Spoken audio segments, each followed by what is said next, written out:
hopefully I've got all the technical issues sorted out now. I think I do. Right All on. right. So I guess we're gonna be doing video reviews today, I believe so. and have you got the two links I sent you, right? Yeah. Okay, cool. Um, do you want to get started? Yeah, for sure. Cool.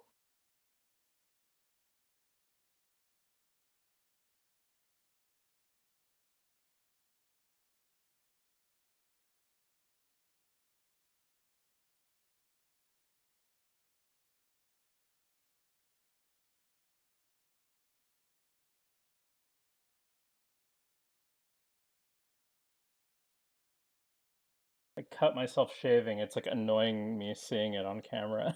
Oh, yeah. See, that's the VTuber advantage right here. Yeah, that's right. The llama's never gonna have the little scratch.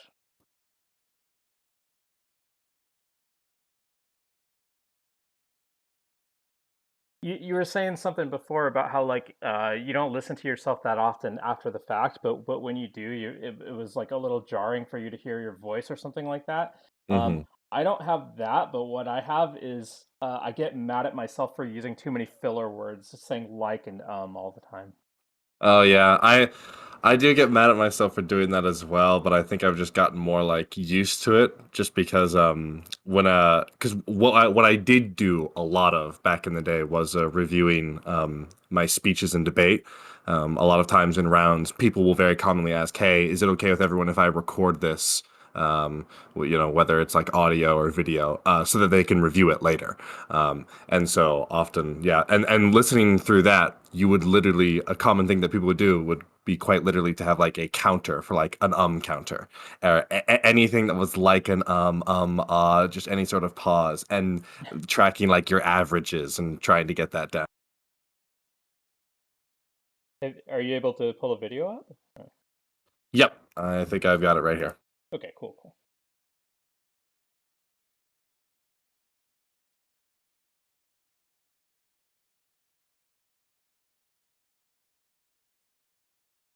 We're gonna be reviewing a Jangles video today where it's called "In Defense of Debate," and he's just talking about the advantages of debate as a mode of public discourse.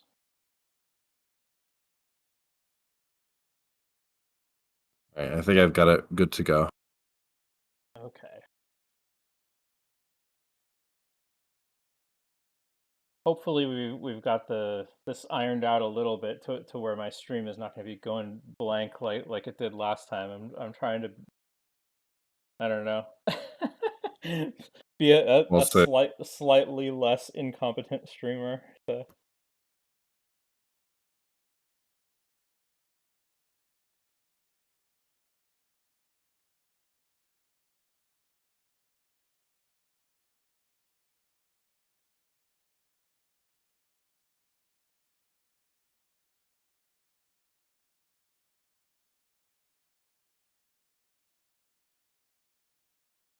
And then I'm ready whenever you are. Okay, yeah, but would you stream it to Discord whenever you're ready? Yep. Oh, sorry. Yeah. Yeah. Let's see. Let me just pull this up. Let me.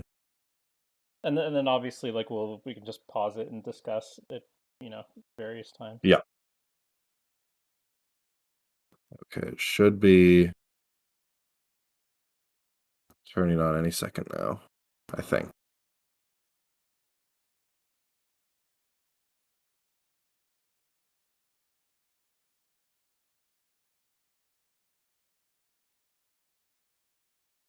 Okay. I'm still And not seeing it. then, sorry, hold on. I think I'm having a little bit of trouble on my side here. Okay, here we go. Okay. I think it's about to work. I had some technical difficulties today too. I can't blame you for having some as well. Oh Here we yeah, go. here we go. It's Here actually we go. coming up. Okay. Let's see all the new YouTube alerts because I'm not logged in. All Hi, right. I'm Justin, part-time video essayist, part-time debate bro, and full-time sweaty dork. I've done 34 debates that I've uploaded to my channel, and at least as many more that I haven't. Some were big, some were small, and some were real-life panels that I drove halfway across the country to take part in. You might say that I have some investment in debate as a concept, and so whenever the discourse inevitably springs back to whether or not debates are a waste of time, I tend to pay attention. Debates are useless, they're just screaming matches. Actually, debates have helped a lot of people form better opinions by exposing them to arguments they may not have considered. Oh, okay, debates aren't for everyone, but putting our ideas out there in more places is important. This cycle repeats itself so regularly online that I swear it's tied to the moon somehow. So, I'm finally putting it on myself to finally set the issue straight and give the correct opinion to have on debates. Okay, ready? Debate is fine, good for some people in some contexts, when done in certain ways. Seriously, that's the correct opinion, and if anyone tries to disagree with it after this video comes out, I will be immense. All right, first thought I immediately have, that is, man, that is not a good position to take, because you basically said nothing. Like, Yeah, I no, feel, he's like refusing to take a yeah, stand at you all. should, like, come on, man, you should take a much more strongly worded defense than that. I think, obviously, not all debates are going to be good, but like, I feel like you could say this about almost anything. Almost anything is going to be good for some people in some contexts when done correctly. Like, I mean, Yeah, it's if like you're already saying done correctly, doesn't that kind of like presuppose like the idea that it is good? I don't know.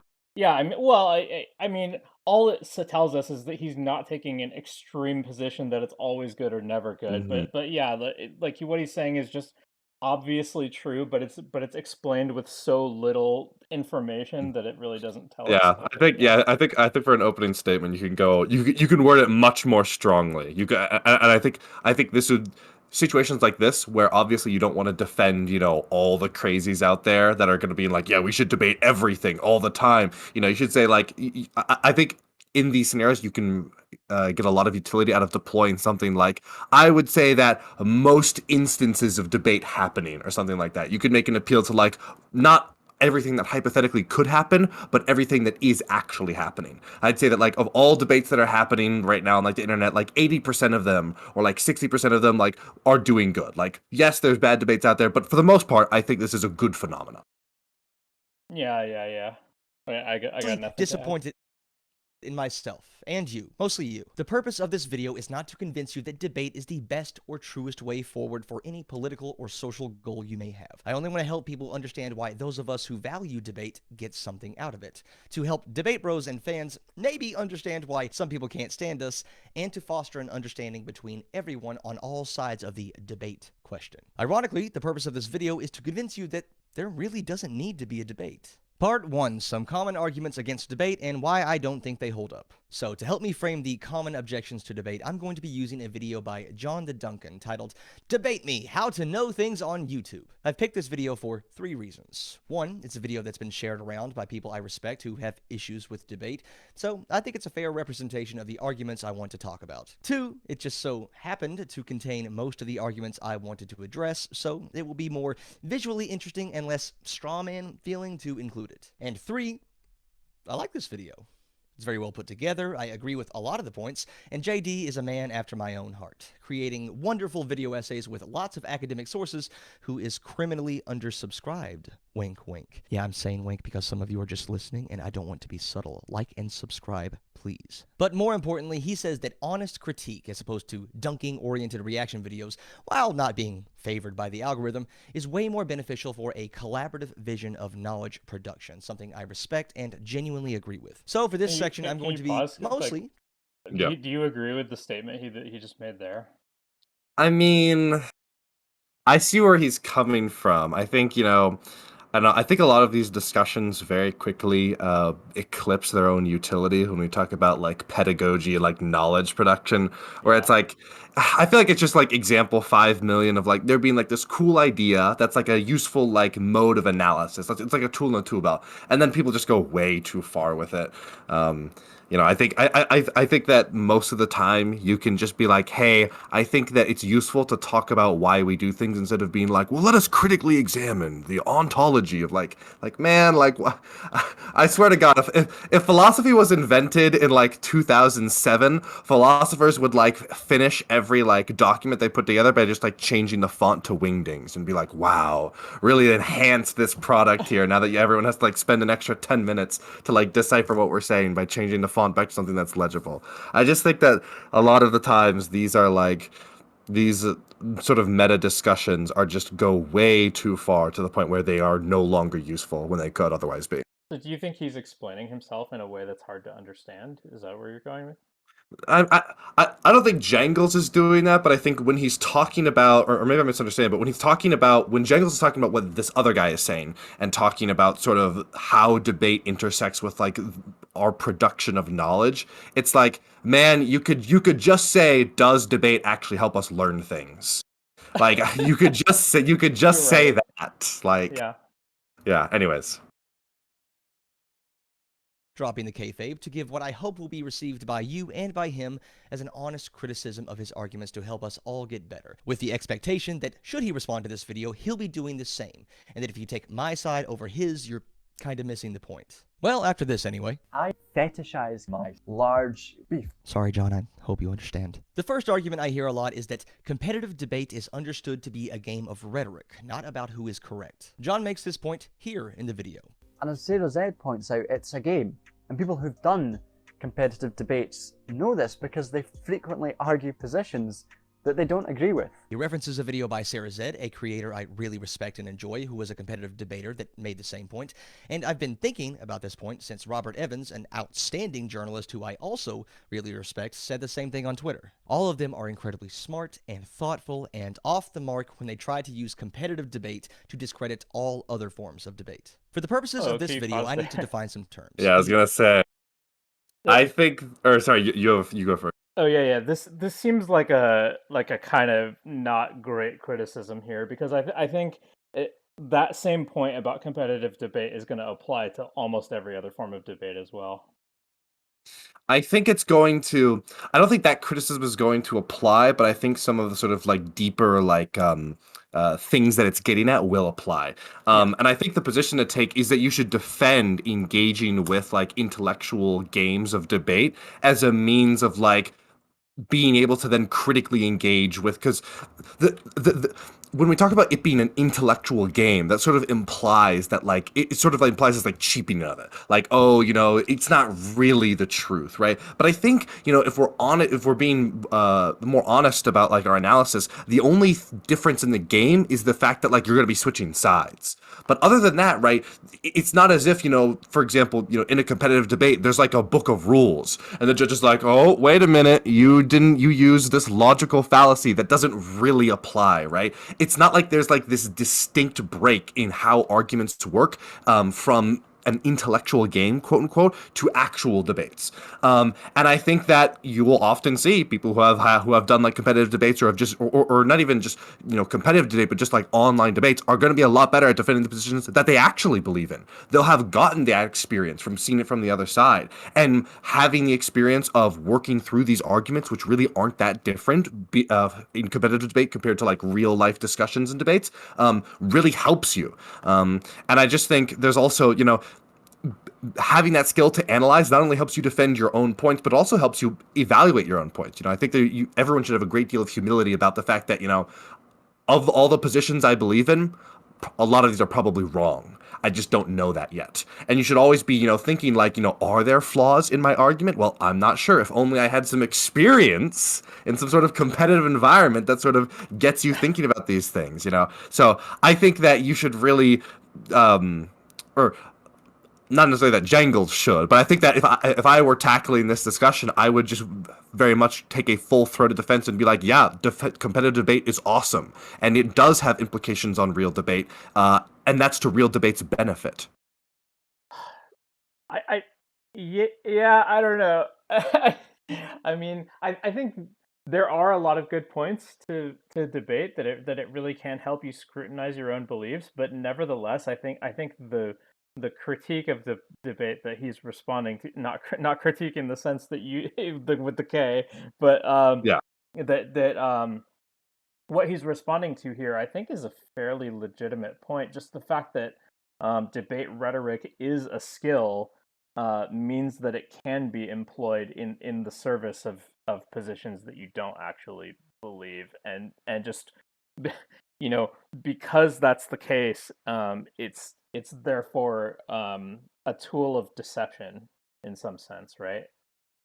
I don't know if I would go so far as to call it a tool of deception necessarily. I would say that it can be used as a tool of deception, but I would also say that, it is these when we talk about it being an intellectual game and it can be used, against the truth rather than service of that, I think we need to take a step back and realize that what the truth is, I think, is much more uncertain than we would say. So, like, I not to that you're doing this, but I think that what I have talked with people like this before who have said like, oh, debate, it's you're just trying to connect everything to nuclear war immediately. Isn't that that is obscuring from the actual truth? And the question is like, well, but is it? Because when you really, if that was the case, that okay, this isn't actually true, well then, hey, make that argument in competitive debate. There's no rule in an intellectual game that says that we're going to allow these arguments that aren't really true. And I think there's a certain level of humility where you have to be like, okay, what the truth is, I'm not really certain. The way that I would arrive to that conclusion is by going through this very rigorous competition. Yeah, so I agree with that, but also I think that the way the competition plays out, it can create a false sense of certainty, right? Like if one person Hmm. just steamrolls the other one in a debate, it can create the illusion that the winner is right. Yeah, I think that is definitely true as well. There are a lot of limits on sort of the our production of knowledge, if I use the term, that the debate space creates, both in like the format with the limitations on time, the fact that it's two people. It is not the most rigorous truth-seeking method, but I think that it is very reflective of what our other truth-seeking methods are, and that it can be useful to sort of become better at that. Yeah, okay. High school and college competitions of debate, in which two individuals or teams take turns rhetorically sparring against one another under a set of rules where judges determine the winner, is specifically competitive debate. Everything else, from online blood sports to news panels, any time two or more people are slated to disagree in front of some sort of audience, just because I'll be saying it a lot in this video, will be referred to simply as debate. Audience is the key word there. If a fascist is platformed in the woods and no one is around to hear it, does it cause harm? No. If you're a Washington homeowner, Okay. 2022 Got a is your great last. ad here. If Yeah. if anyone here is also using the VPN I use in Seattle, if you're a Washington homeowner, they want you to know that there's a The impact, positive or negative, special content has opportunity is, for you. by nature, related to its audience, and there are some key differences between the audience of debate and competitive debate. First, one exists. Actually, Second, you know if what? Can you competitive pause debate there for a did second? have It's funny enough, the appearance of that ad actually made me think about the I'll have a little thought about the role of debate in public discourse, just because there are so many other parts of public discourse in which somebody just presents an opinion unchallenged, right? And Hmm. advertising is an example of that, where it's just somebody purely advocating for their own self-interested position with no pushback, right? And so Hmm. debate, for all the flaws that it has, it does at least entail a higher degree of pushback than lots of other um form, not just advertising, but people giving Hmm. speeches and things like that are um probably probably worse in almost all the same flaws, with the possible exception of the fact uh that an opponent exists in debate could maybe like make like, I'm trying to think what am I trying to say here? It's sort of like, if you're able to defeat an opponent in debate, it's possible that some people might see that as a vindication of their opinion more than they Hmm. would with somebody just giving a really persuasive Yeah. speech. But nevertheless, that they at least have the opportunity to challenge them. Yeah. I think it's interesting. It's like the difference between, necessarily just wanting to convince people and wanting to truly, uncover the truth. There's advantages and disadvantages to both of those, whether or not you're trying to, necessarily test your own ideas versus just spread your ideas. I think it's kind of funny. You see a lot of times people who are talking about, I think there's a certain element to the argument that like, oh, debates are just worthless that comes from like people who like, let's say like video essayists who sometimes will come onto like into like the debatosphere and like argue with like some like Destiny or like Vosh or one of these like debate bro type people, and kind of get their shit pushed in and be like, oh, this is just so worthless, this is so never lucky, it's almost like when you lose in a video game and you're just looking for any excuse. And I think that it what it underscores is also the fact that yeah, there is some real advantage to having debate where at the end of the day you can be like, hey, if you're so confident in this, you want to come argue. And that's a very compelling thing to most human beings. For all of human history, people have wanted to argue back and forth. And the idea that, now suddenly, in 2020, we're going to, well, 2022, but like in now suddenly in this most recent period of time, we're going to somehow like get rid of that. Like we don't need to debate anymore. I think is very foolish because there's people are always going to want to see those debates. And if you're not doing them, that's going to send like a certain signal to people. And I think that can be very appealing. That's sort of, I think, like, so the sort of like whole Ben Shapiro, destroys feminist compilations of like the 2016s. I think that was a real appeal to that, where people would be like, oh, these SJWs, they don't want to debate because they're afraid of losing. I don't think that attitude is ever going away. So you need like avatars on your side who can go into the arena and really like make a splash, I think. Yeah. Interestingly enough, I think the Ben Shapiro example is a good example of somebody like exploiting the flaws of debate. So, Yeah. uh, I'm sure you get what I mean, right? Like he's a very experienced debater with a lot of knowledge of the subjects that he's talking about, and then he's just going and debating like random college students, and also Hmm. he's got the mic, he's got control of the conversation in a way that's Yeah, totally and like especially, asymmetric. yeah, and I think Right. Steven Crowder is another one that really goes pretty far into that spectrum. Where with Ben Shapiro, you can at least say that he's doing this in addition to where he will sometimes have more serious sit down things. Whereas Steven Crowder is very exclusively just putting together these like clipped out of context like owned compilations. Where very clearly this is if we are going to use the analogy of this being a competition, this is like sending toddlers to the Olympics and then being like, wow, Germany's just not very good at basketball because this team of toddlers got destroyed by like the American adults team. Mm-hmm. Mm-hmm. But yeah, I like despite that, I do agree with what you were Hmm. mostly saying a minute ago. Have an audience, the rules that make competitive debate what it is directly contradict the argument you'd use to apply it to other forms of public debate. If you were watching a formal competition in which you knew that the opposing sides did not necessarily believe in the positions they were arguing for or against, and instead were being judged solely on rhetorical skill, that would probably put a damper on your ability to be influenced by those arguments. You can see a version of this in the content produced by people like Booksmarts, where they analyze online debates not based on how correct or closely aligned with their own politics a debater is, but on how well those debaters argue their points. The focus is on the skill being tested, and that focus is a mental block from letting the arguments from either side sway your genuine So opinion here on we an are issue. Considering reacting that's to a pretty far video removed of a reaction to a video of a reaction to a video. We're Yep. like Or four three layers or deep. three is like, yeah, 3 or 4. from how a typical audience member engages with non-competitive debate, I don't think it applies. Lastly is the issue of continuity. Even if you believe a debate streamer is grifting, the grift only works by making at least some people think they believe what they're saying, and by having mostly consistent positions across their content. You don't get to wipe the slate clean between debates. You have a reputation and history that you bring into each new encounter, and while it's usually bad form to reference events and topics outside of the current debate, it's not like they don't have an enormous influence over how that debate is judged by the people watching. Here's a personal example. Booksmarts, that aforementioned online debate reviewer, actually had a detailed analysis of one of my debates, and let's say there was room for improvement. Rhetorically, I interrupted too much, I spent too long explaining the points I was trying to make without making the main takeaways clear, and I was pretty condescending at times. From an objective, isolated perspective, It was a toss-up at best and a loss for me at worst. However, my opponent was disgraced loser Milo Yiannopoulos, formerly known as the most dangerous troll in the world. The people on his side were expecting to see a return to form for the flamboyant proto-groiper, known for gleefully tearing apart crying feminists and relishing any and every offense he could cause. What they got was a dejected-looking crybaby whining about how a better-looking nobody wasn't being nice to him.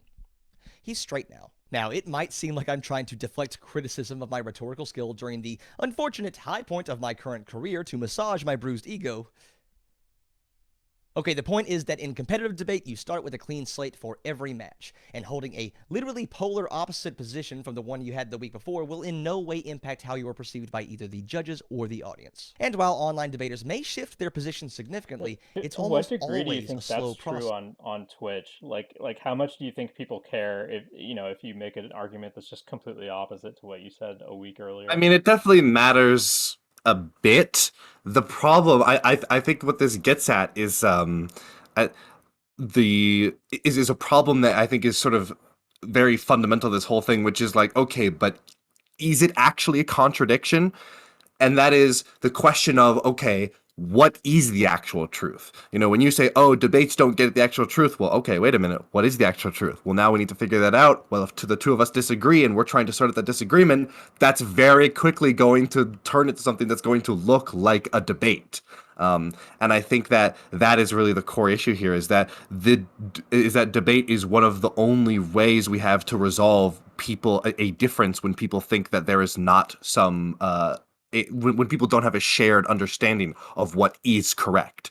Because I think, like, for example, there are a lot of Destiny fans out there, myself included, that might, say like, oh, Destiny, I thought you contradicted yourself, when you made this point. And Destiny will oftentimes be like, no, I don't think so. And here's my defense. And then there's a back and forth there. I guess, like, on a more like surface level, I mean, it is absolutely true that, like, when you're doing a competitive debate, they're not going to be like, oh, you support, a reduction in domestic surveillance when you're on the negative. But a couple hours ago, I saw you were around as the affirmative. Like, that's not going to happen, of course. Whereas, there is some continuity in the Twitch sphere. Right. But So yeah. there's probably a lot more continuity with somebody like Destiny who has people following him for years at a time, right? And Hmm. I think most of us who are just like random ass panel people on Twitch, I mean there's Hmm. probably 20 people that might Yeah. Any flow heads out there? there's like a non-zero number of people who might remember what you or I said a week earlier, Hmm. but and then I don't know how many of them actually care, but Yeah, I think a continuity is really useful to appeal to a worldview. It's a lot easier to convince someone if you can show them how the position that you hold actually can be incorporated into their overall worldview. Like, if you can make, like, very empathetic, like, for example, I think one of the most effective ways to talk about, like, trans issues to, like, more right-leaning people is to make, like, a very empathetic appeal to the idea that, like, trans people are very vulnerable to, like, things like suicide and stuff like that. And that, for example, like, trans healthcare is one of the best ways we have at preventing that kind of suicidality. That's an appeal it was something that I really struggled with when I was a more right-leaning person. And it's something that, whenever I talk to my more right-leaning friends or just right-leaning people in general, they're not, these monsters who are like, yes, I want trans people to kill themselves. Most of the time when I say, like, hey, I mean, I know you don't want trans people to kill themselves, they're like, yeah, of course not. They're almost incredulous at the possibility that they would support that. And then you can really leverage that and be like, well, then ought we do the best we can to try and, like, help these people. I think you can see a lot of this actually in more old school neoconservatism with their opinions towards immigration. If you look at, like, for example, there's a famous clip of Ronald Reagan, I think, in a debate with HW in, like, 80. It would have had to be this would have had to be the 1980, because, yeah, this was a Republican primary debate. And just talking about how, wouldn't it be better for us to have a mutual understanding rather with our friends on the other side of the border? These are still people. We want to try and help them. I think you can leverage that kind of stuff very effectively. And so having that continuity, having that understanding, so what they believe in, is something that can be really useful. yeah, the way you've described people just wanting to be very compassionate or empathetic to the other side, I've seen that, but I've also seen examples of people just when those kind of concerns are brought up to them, they're very like dismissive of it, like just as if they're looking for reasons not to take it seriously. Yeah, I think that that does happen a lot of times. But I think that, that does betray on a certain level that you're planting seeds there. I think sometimes you can tell when someone doesn't really have a good answer to this and they're just like exactly like you said, they're looking for some reason to, dismiss it. I think that the something that I would really, caution people listening against is to not give up on those kinds of strategies, because it's hard to see the seeds that you're planting, but you are absolutely planting them. It's funny, as humans, we oftentimes are full of like self-doubt and wondering, it's like the classic thing, oh, do my friends actually like me, or are they just, being nice to me to my face? This is something that everyone has thought at some point in their life, almost everyone. It's a common concern, but it's something that we never realize other people are feeling as well. And so what I just tell people, listening at home is, when you, and I'm almost certain you have had moments of self-doubt, thinking, what if I am deluding myself? What if I am? The people on the other side are thinking that just as much. So never underestimate the ability to, plant those seeds of doubt as to, what the truth actually is. Maybe the fact that you are actually correct and your opponent is wrong. Planting those seeds in the opposition is absolutely real. Even if, in the moment it's easy to forget that because, they're just, looking for some excuse to say, oh, I'm going to ignore that for the purposes of this debate. Yeah, I agree.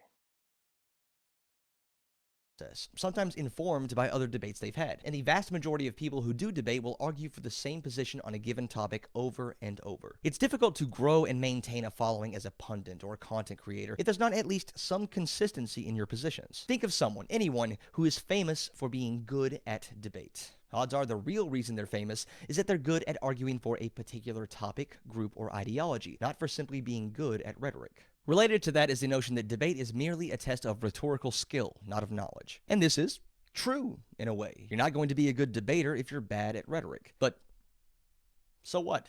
A lot of things might come to mind when we hear the word rhetoric, from legalese in the courtroom to fancy talk I don't like. But at its core, rhetoric is simply the skill of effective and persuasive speaking or writing. And yeah, I'm calling it a skill instead of an art because even I'm not that pretentious. So of course that's important in debate, and in video essays, and written essays, and activism, and teaching, and comedy. And yeah, it turns out being able to structure words into arguments or points is foundational to changing someone's mind, which includes educators changing students into more knowledgeable human beings, and comedians persuading the audience to laugh at a joke. Comedy is rhetoric. I will not debate you on this. I will fight you with my fists, and that will prove I'm right. So I don't think that's what people mean when they criticize debate for being all about rhetoric. Otherwise, they'd be decrying every form of education or persuasion. I think you're being a little too nice here, Jangles, assuming that, oh, well, if they did believe that, that would be a contradiction. And of course they would have I think I think the point he should slam home here is like, yeah, this is a contradiction. It is unfair to, levy this criticism against debate and pretend like it's unique when it can be levied against many different things. Yeah, you're right. Although, how to resolve that contradiction is a little bit up in the air because maybe we should be levying it against all those different things.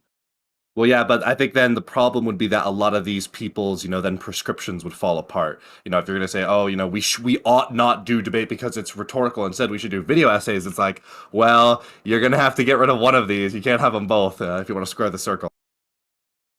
Yep. Persuasive method aimed at people who don't already agree with us. We want to change people's minds. Nobody on the left would completely write off an individual as an ideological enemy if they don't line up on every position one could possibly take a stance on, right? That would just fracture an otherwise broad coalition of people who generally want to decrease the human suffering perpetuated by antiquated systems into smaller and more esoteric factions who care more about being pure than being effective, right? If you think that's a straw man, stop fucking building it, Dorothy. No, usually I think people mean that debate is a test of how well you can think on your feet and or your ability to steamroll over somebody. Often, but not always, by screaming louder. I'll address that second one later, but I'm going to begin speaking about the first one by saying that it's true. But why is that uniquely disqualifying? Every medium and format is bottlenecked in some way by both the technical and constructive aspects of its presentation. Video essays are just a measure of how well you can write a script and create engaging visuals. Movies are just measures of how well you can trick our monkey brains into thinking flashing lights on a screen are real people by using film trickery. Comedy is just a measure of how far you're willing to go to shock the audience. The guitar is all about finger dexterity, not musical ability. Podcasts are just a measure of whether or not a rich white guy has enough friends who are at the stage of alcoholism where they're interesting but don't pass out an hour before they're supposed to start. And success on BreadTube is entirely determined by how many things you're willing to come back to later. Yeah, that was a good joke. You got me. Kill confirmed. The point is, you can't reduce any mode of entertainment or information conveyance down to the tools of the medium without grossly missing the point. You wouldn't be watching this video essay if it sounded like this. Today, I'm going to be listing the top 10 reasons debate is good. Number 10, Destiny has a lot of followers, so that means it's popular. So just because thinking on your feet is important doesn't mean there's nothing underneath. Rhetoric is a skill, but it's not limitless. Without appealing to some empirical or historical or emotional truth, there's only so far that rhetoric alone can take you. However, this doesn't refute the accusation that debate is a game, so formal declaration of the next argument. Debate is just a game done for entertainment. I can't refute the second part of that because everyone knows that if you were entertained by something that changed your mind, it doesn't count. And I also concede that unless we try to force a bunch of arbitrary rules and stipulations into what does and does not count as a true game, I don't think it's an unfair label to apply to debates most of the time. Because yeah, in a way. Pause. Yeah. Yeah, I think it seems to me like he's being a little quick to dismiss the point about entertainment, right? And I think the reason I think it is important is because somebody can be perceived to have won a debate just by being more entertaining.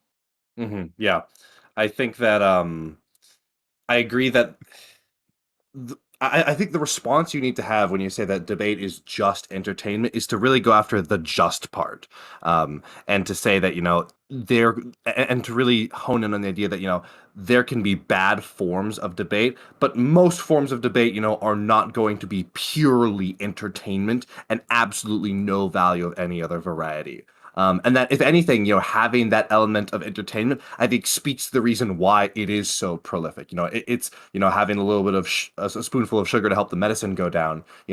If we live in a world where we're really struggling to have people take their medicine, then maybe the medicine that goes down easier but might not be as effective is actually going to be better in the net because it's the one that we can actually leverage to solve the illness.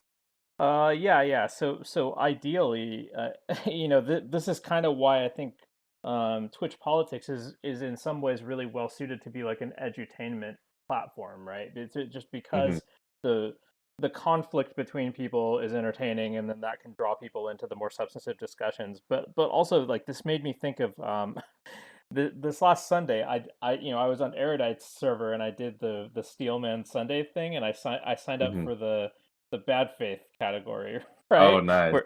So we're judged on just being more entertaining or whatever, and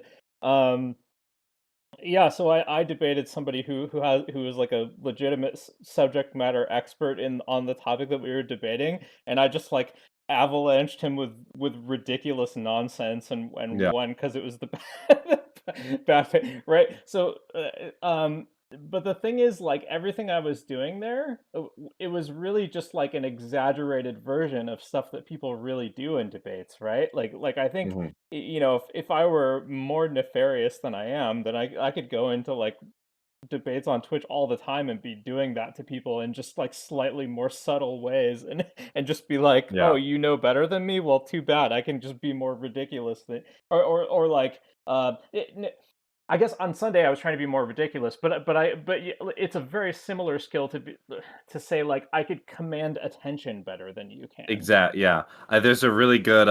It reminded me of. This is gonna be a really esoteric example, but there was this debate over the AWP in CS:GO, which is like the sniper rifle, and there was this debate by these esports commentators about whether or not like the AWP is actually overpowered and whether or not it should be nerfed. And I remember reading the comments of this video. It was like a 1 versus 4, where one guy, this guy named Thorin, who's very infamous in the CS:GO scene for being sort of very over the top and having very strong opinions, I guess would be the fair way to put it. And basically, there was one comment that was that really always stuck out to me, and that was, this is the ultimate example of someone being very convincing but not being correct.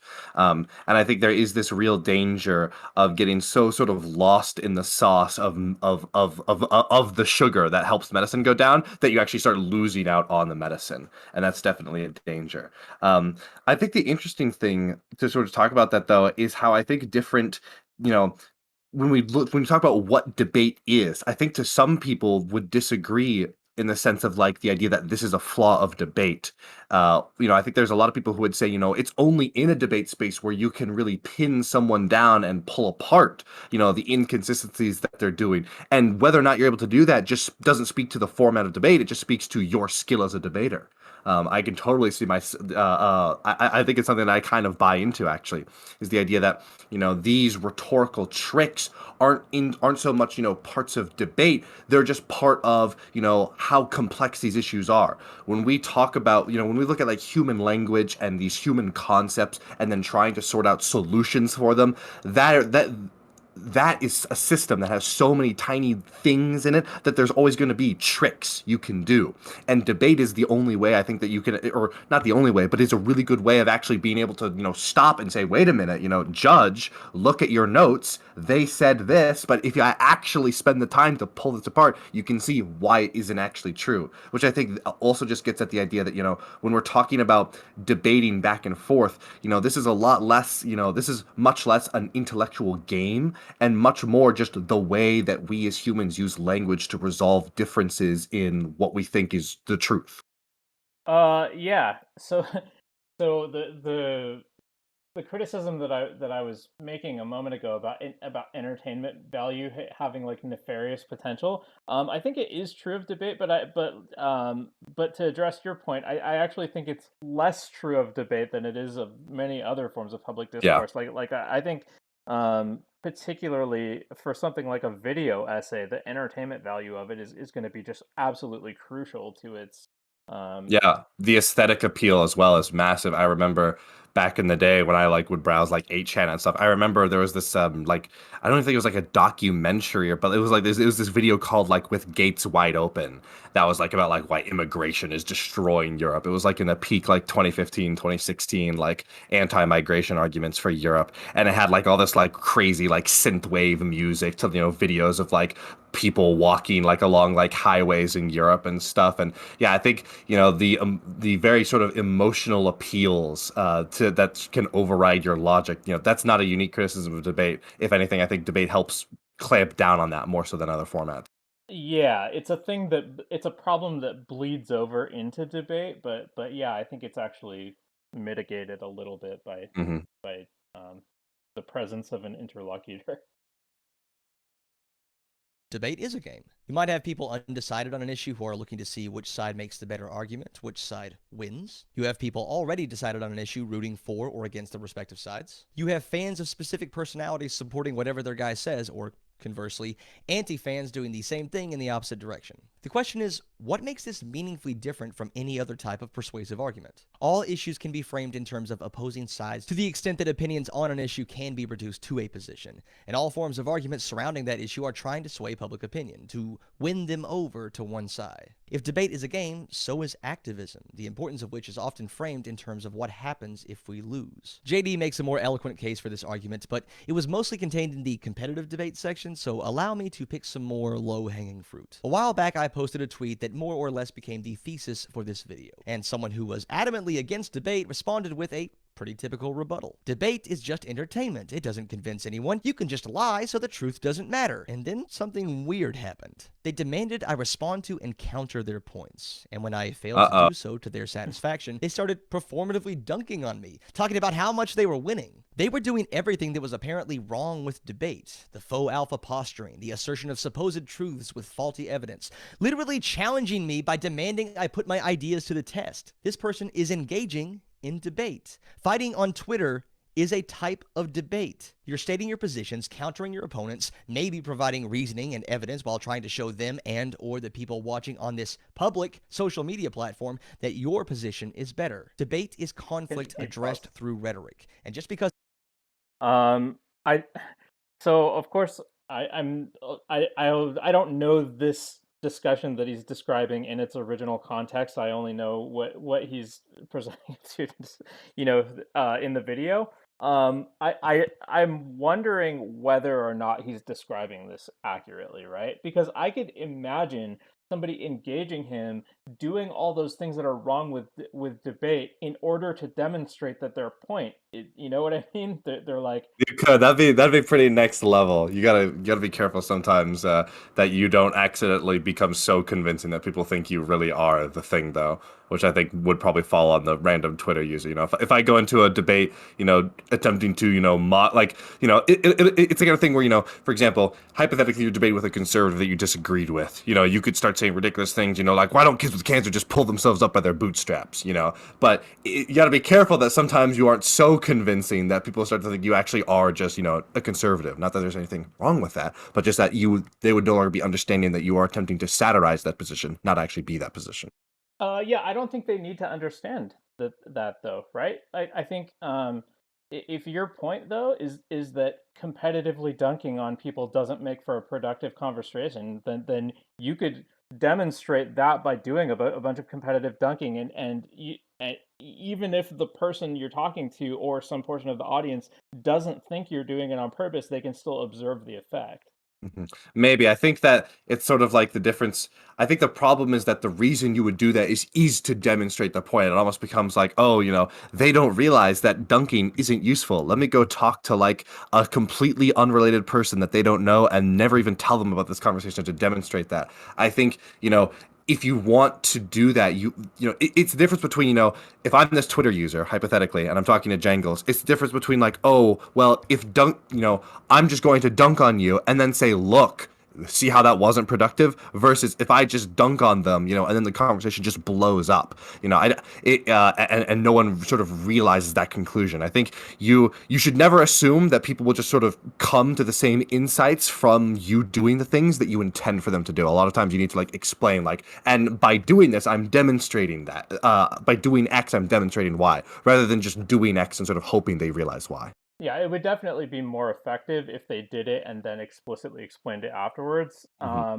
Which I don't know if they did. Yeah, the they other thing probably is didn't. sometimes you can get really frustrating too. Because I've definitely been in the position too where like I'm thinking, okay, like I'm listening to someone say something, and I'm thinking, okay, I'm going to respond to this by saying, okay, but you understand that, like ad hominems aren't very useful because if I just spent the next 5 minutes just shouting, you're dumb, that wouldn't do anything. And then like I will get upset. Instead of saying that, I'll just start being like, you're dumb, you're dumb, you're dumb. And then 5 minutes later, I'll be like, haha, see, we just wasted 5 minutes. And like, that's a much harder like bill to sell to people. Yeah, it is. Yeah. But yeah, I've been there. The other thing is also like the audience. It's almost like oh, the audience is going to realize, but my fellow debater isn't going to, and they'll see that I am wasting the time. And yeah, it just gets into all these questions of like trying to predict how people will interpret what you're saying, which is always really really hard. Yeah, you would have to do it really very skillfully to Yeah. make I think it actually explains why oftentimes, or not necessarily oftentimes, but it's not uncommon for there to be a debate and for both sides to think that their guy won. Because they're seeing the exact same thing but getting massively different interpretations. I think it's another advantage of debate where advantage of debate, not just of the debate format, but of a certain kind of debate where you go very sort of like anally through every detail and be like, you can see by doing this, right? There's no room for misinterpretation or miscommunication. If you just go down every single detail point by point by point. Well, if only there were somebody making charts and graphs of debates on Yeah, on true. Twitter. If only. Yeah. I think the other interesting thing just on this point before I play again is Django's question of like, well, that is debate too, and where do we really draw the line of debate? Because it's almost, what would be the difference between, for example, this is a very difficult question. What would be the difference between a video essay, a series of video essays responding back and forth to each other, which I think most people would say is a debate. I don't think a debate has to be live. I think, for example, if we say, like, if we were like, you can have a debate like on like an internet forum board, where you post back and forth to each other over weeks and months. So if we take, two classic video essays and then we just, say that they're responding to each other, and they are legitimately responding to the arguments that each one other brings up. And then we compare that to a single video essay made by one person person where they're just responding to common arguments that are made, and they're the exact same arguments that one side was making that back and forth of video essays. What is the real difference here? And I think, this is something I wasn't really sure about. I'm just thinking about it now. It's an interesting question brought up by this Jangles video. I think the only difference between them and sort of the essence of where we would draw the line for what debate is and what debate isn't is the presence of another actor on both sides. The idea that, if I take, it's kind of like what Jangles does in this very video. He says, instead of just listing common arguments and running the risk of someone saying, oh, you're strawmanning, I'm going to go find an example of people saying this. I think the reason why debate is so valued, the difference between debate and other things, and it speaks to why I think people value the debate, is the fact that, the buck stops at the pass. If your guy goes up and gets, his, shit pushed in, you can't be like, oh, that person's straw man. That person didn't engage with the real arguments. It's kind of like, yeah, that guy got destroyed. And you might say, he did a bad job of debating, but you have a much greater degree of like pushback from both sides, where it feels like there's a balance. This is like something like the Destiny sometimes talks about. Is like, it's really good to always have two competing interests to balance each other out, to make sure that neither can go too far because the other is stopping there, because the other is stopping them. And that's sort of what you get in a debate. You get two motivated actors that are explicitly in opposition to each other, which will have a moderating effect on both of them. Each will be checking the other. Yeah, I think there's one other important difference too, though, which is like spontaneity versus planned content. Really? Yeah, so if people are doing video essays back and forth and they're taking a month to make a video essay, that's a very different skill set. Not very different, but somewhat different skill set required to be persuasive in that format. Compared to the skill set required to just like spontaneously respond to arguments in a live setting. I would agree that there's a difference in skill set, but I think that I would qualify both of those as still being a form of debate. Oh, yeah. I agree that it is a form of debate. Yeah, okay.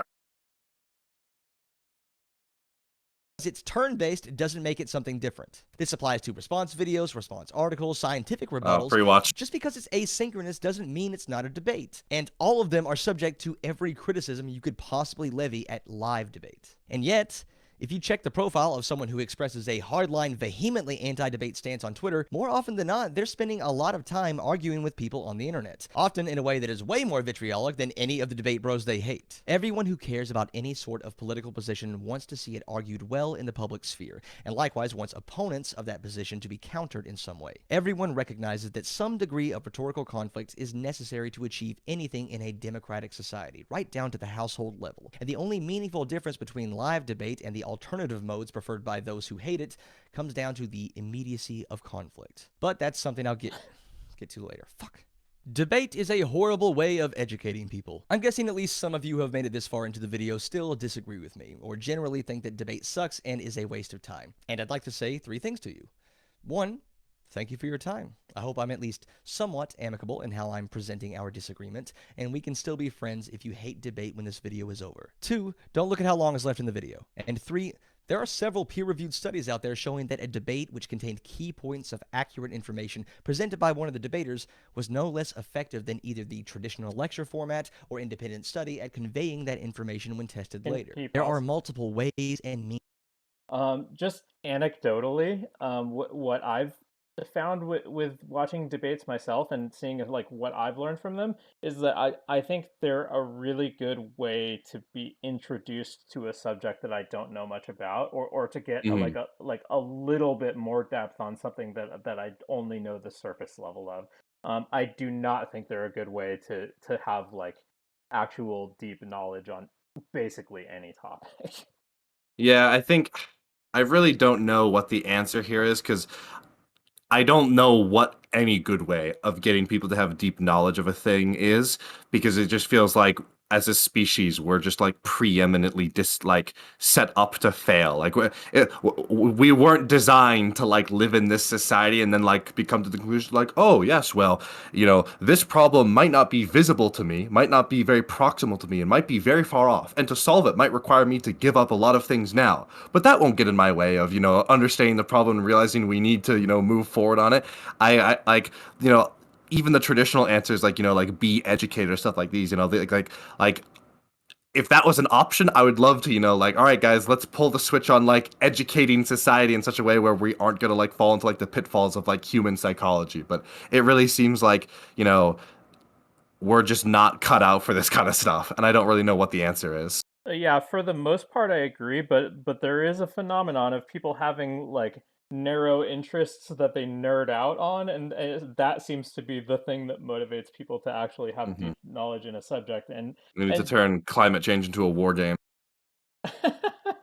yeah, something like that. But I think debate can get people more interested in a topic, which they can then go learn more Mm-hmm. about in other ways. Um, yeah.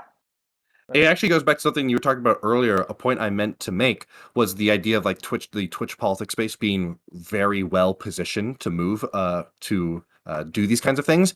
I think the other reason is that these space humans operate, I think, off of social currency, and I think the Twitch space is really good at generating that kind of social currency. If you look at like, for example, it's kind of like how brands will want to do brand deals with streamers, because the call to action that a streamer can do will be a lot more potent than like the call to action someone on Twitter can do, right? Like if I follow someone on Twitter and they tweet out some like hashtag ad, I'm like, my eyes glaze over and like I just keep scrolling. Whereas like if Destiny does like a 2-hour stream of like the new Warhammer fantasy game, like the new Total War Warhammer fantasy game, like that's gonna cause a lot more people to stop and be like, oh wait a minute, maybe I'll go check this out. It's kind of like Destiny's canvassing in Georgia, or like in that Nebraska Omaha mayoral election. I think that streamers are another benefit that streamers really have is they can sort of lure you in with like the gameplay streams or the react streams or whatever, the more fun stuff, and then boom, hit you with the in-depth debate just enough so that you don't like tap out, because we can't expect people, lots of people to just be like, all right, it's Saturday, you know what that time it is, let's go hit the JSTOR, let me pull up this new article and read the abstract and the methodology all the way through. Like that's just not gonna happen. Whereas like Twitch, you have this real fusion of social currency and like entertainment that you can then weaponize to get to the truth. The problem is, again, what is the truth? Because, a lot of people would say, oh, Hassan, this is an example of, and I would agree with them, this is an example of someone who does the exact opposite. They weaponize that social currency to get people to believe in things that aren't true. And the trouble is, like, how do we try and, like, direct people to, what we think is right? So that point you made about social currency, I think is very astute. Do you think that applies similarly to... I'm trying to make the comparison between like debating Twitch, Twitch streamers in the debate sphere versus like video essayists, right? And I would guess that the social currency thing probably does also apply to video essayists, but probably not as much. Yeah, it's gonna be a lot weaker. I think that video essays, are going to be benefiting, video essays, which are mostly going to be left leaning, because that's just how the internet is right now, are going to be a lot more benefiting from from existing social currency than generating it. I think that like a lot of these video essays are reflected upon the fact that like people kind of want to believe in these things or already believe things that are very similar, and the ability to then use the social credit to then like move people is a lot weaker. It's like the video essayist isn't going to lure you in with like a video essay about something that you really like and then hit you with the more dry in-depth thing, whereas I think streamers have a real potential to do that. I think also just because of the medium, if a video essayist, publishes the video of like, oh, here's the dry video, a lot of people are going to click away compared to when Destiny's doing like a more intellectual stream. Some people are going to click away, but other people be like, oh, I mean, I guess if this is the stream today, I'll catch some of it. I think you almost have much more of a hostage audience as a streamer because of how like tied in they are to the stream, so you can then sort of like force them into areas that they otherwise wouldn't. Yeah. I think it's interesting also the different ways that that you would generate social currency, as a streamer versus as a video essayist. Yeah, I think you have a much more. It really just comes down to the parasociality. I think the streamer is going to very much. You're going to feel tied to that streamer, whereas I think with a video essayist, they're going to very much feel tied to the things that the video essayist is saying, or like the ideas that they're espousing. I think people would be much more loyal to an individual streamer compared to like the ideology of that streamer, versus I think a lot more people would be loyal to like a video essayist like vague like ideology or political positions than the person themselves. Yeah. Yeah. I agree that's true. There's a weird kind of social currency imparted by just like getting a high view count, or Hmm. but I don't know. I mean, I suppose that's true in both, for both streamers and video essayists. But for streamers, it seems like there's another kind of social currency that you get by just performing well in a debate or something, right? And I don't Yeah. know that there's any particular equivalent to that in video essays. I think the analogy would be like a really well put together video essay that's very appealing. Something that has a great thumbnail, or that in the first 5 minutes really engrosses you. Just a video that people really like to watch for reasons outside of the arguments, or for reasons outside of the what specific ideas are being presented. Um, at like a very core level, because the novelness of an insight could also play into that. But I think what I'm trying to distinguish between is like the raw logical like opinion versus like the presentation and how it's applied in an argument. Um, yeah. Hmm. I- You know what? I feel like that's something I want to think about a lot more, but I don't want to like stall the stream on it. Yeah, no, it's all maybe right. we can come back to it later. Go ahead. Means of knowing, and it turns out that debate can be one of them. Maybe. Could be. I just made that source up. Coconut Quarterly was an obvious giveaway, but how many of you caught it? Would you have bothered to check the source if you didn't? JD states correctly that people can lie or present false or misleading information in debate. The problem is that this isn't unique to debate. Earlier in the video, JD points out, also correctly, that people use all sorts of structures to spew nonsense on subjects they know nothing about, and the specific example he uses is PragerU. PragerU produces video essays that, while low in information, are high in both production value and borderline fascist propaganda. Misinformation is present in every mode of knowledge conveyance, so it seems strange to single out debate when you've given an example of it happening during the very format that you're currently using. So The I'm argument not very here is familiar that a with debater PragerU. Do you think is it unfair of him to be calling them fascist? Because obviously there's a whole meme of Yeah, leftists I calling them. don't. Yeah, I don't. I'm pretty hesitant to that. I mean, in fairness, I haven't followed PragerU as much recently. It wouldn't surprise me if there's some absolutely insane shit on like COVID or like the election, which unfortunately have sort of transcended from like the crazy things that the fringe right believes into to like much more mainstream ideas in the Republican Party. But I definitely, as a former member of Prager Force, the student outreach wing of Prager University, I was in that Facebook group. I have to push back there on the idea that they are fascist propaganda. I don't think that's very accurate. All right. can say something completely false and that there's no way to fact check it in real time, so it goes by unaddressed. So there are two problems here. One is the implication that the same misinformation is somehow made worse by being in a debate, as opposed to the exact same point being made on a solo stream or video essay or book. No one's fact checking Dennis Prager or whatever Confederate vampire is writing his scripts in real time, so those points also get out to the public without being addressed. Now, you might be thinking, It's also probably not fair to call them Confederate Vampire. One of PragerU, because I remember this because it's funny. One of the PragerU videos that I'm not going to use to defend them is a previous one that I was like, oh, this is my least favorite PragerU video because it was the least right-wing one. And that is that PragerU had a very internally controversial video called What Was the Civil War About? And at the very beginning, they're like, slavery. The Civil War was about slavery. And then they just go into, all the arguments, which I now ironically do believe in, the cornerstone speech, all the classics. So, just once again defending the honor of my Lord Dennis Prager there. Checks in the roughly 10,000 videos out there debunking PragerU, and that's the second problem with this argument. Modern debates, especially online debates, become videos that can be then critiqued in the exact same way as any other. In fact, the example JD uses to prove that you can misrepresent the facts during a debate is Ben Burgess going over his debate with Destiny to point out something Destiny got wrong. But then, the moment you look into this stat or fact, it's either applied completely wrong or totally misleadingly if the fact exists at all. This graph is not relevant to what we were talking about. Hell, people might be more incentivized to... I'm just going to pause here because, again, the problem is, okay, is it not relevant? What if people disagree on that? Well, we need to resolve that. Sounds like we're going to have something that's probably going to be some form of a debate of us disagreeing about whether or not it is relevant going back and forth.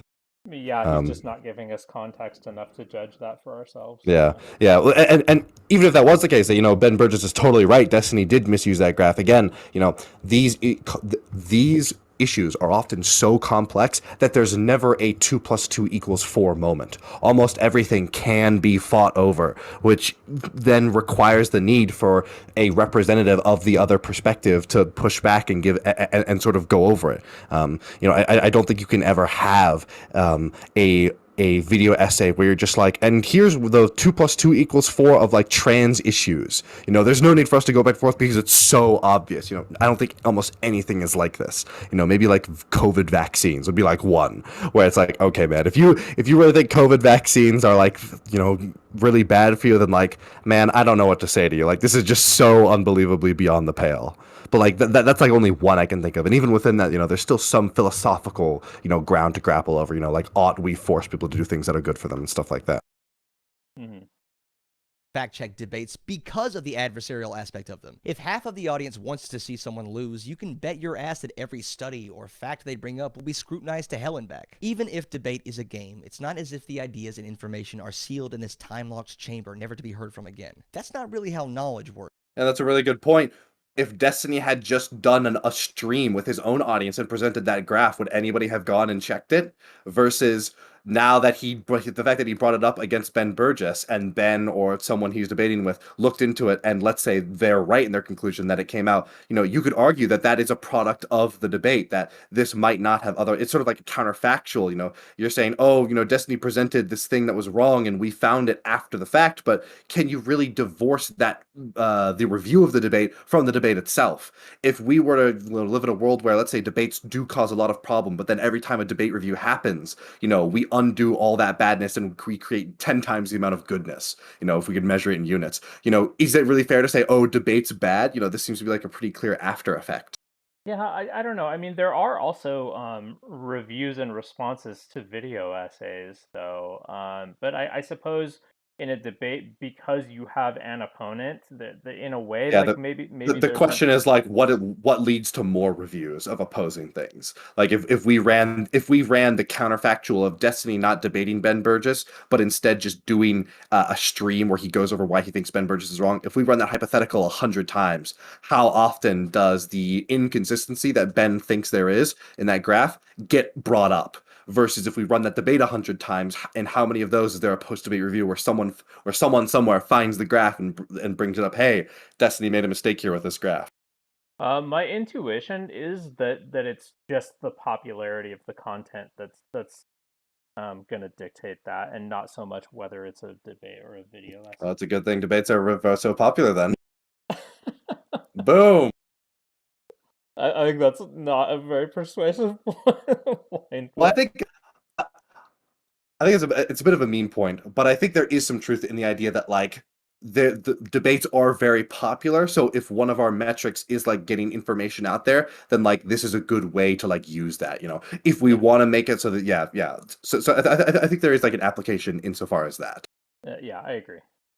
So let's talk knowledge. Most educators today will be familiar with Bloom's taxonomy as a framework Oh for my teaching, God. which puts knowledge in a hierarchy with remembering and recalling things at the bottom, analyzing information and applying it in new situations in the middle, and creating new works at the top. One reason traditional multiple choice style standardized testing kind of sucks is that it's often just seeing if you can remember what words are associated with which definitions, or failing that, how to make a good guess. JD is right when he says knowledge is way more complex than shoving facts into your brain. And he's right when he says that the rational lads of the internet unjustly dismiss qualitative data because they don't understand the necessary reductiveness of quantitative data. I should note here that I'm using the word knowledge in the way I think most people mean it in conversation. Okay, first off, I do not like, the logic bros, like, scientism type thing. You do need some philosophy, and these are going to be very subjective things. But like, I think, to be fair, I am only viewing the summation of that point being made by other people, and I only viewing a summation made by Jangles of the point being made by those other people. But people go way too far, I think, in the other direction of being like, yeah, bro, like quantitative stuff like isn't even that, like, motherfucker, like there's a reason like we're driving the cars and the planes that were made by like the nerds in lab coats, okay? Like there's a real good reason why you want the guy who's debating over whether or not Star Trek Deep Space Nine is better than Stargate Atlantis. You want that guy making the car that has like this miniature explosions and is flinging this fucking box of steel death 100 miles down the road, Yeah, and not like, some artist. I get a little bit triggered sometimes by people talking about how a certain thing is reductive or not. Like it, I mean that because that, even if it's true, that could be a good thing or it could be a bad thing. So just pointing out that it's reductive Yeah. doesn't necessarily like. Yeah, like it's important to recognize, like it's important to then recognize the other thing, it's the thing, no model is accurate, but some are useful. You don't want to Yeah. embrace this full like, oh, the purpose of science is to discover the truth of the universe.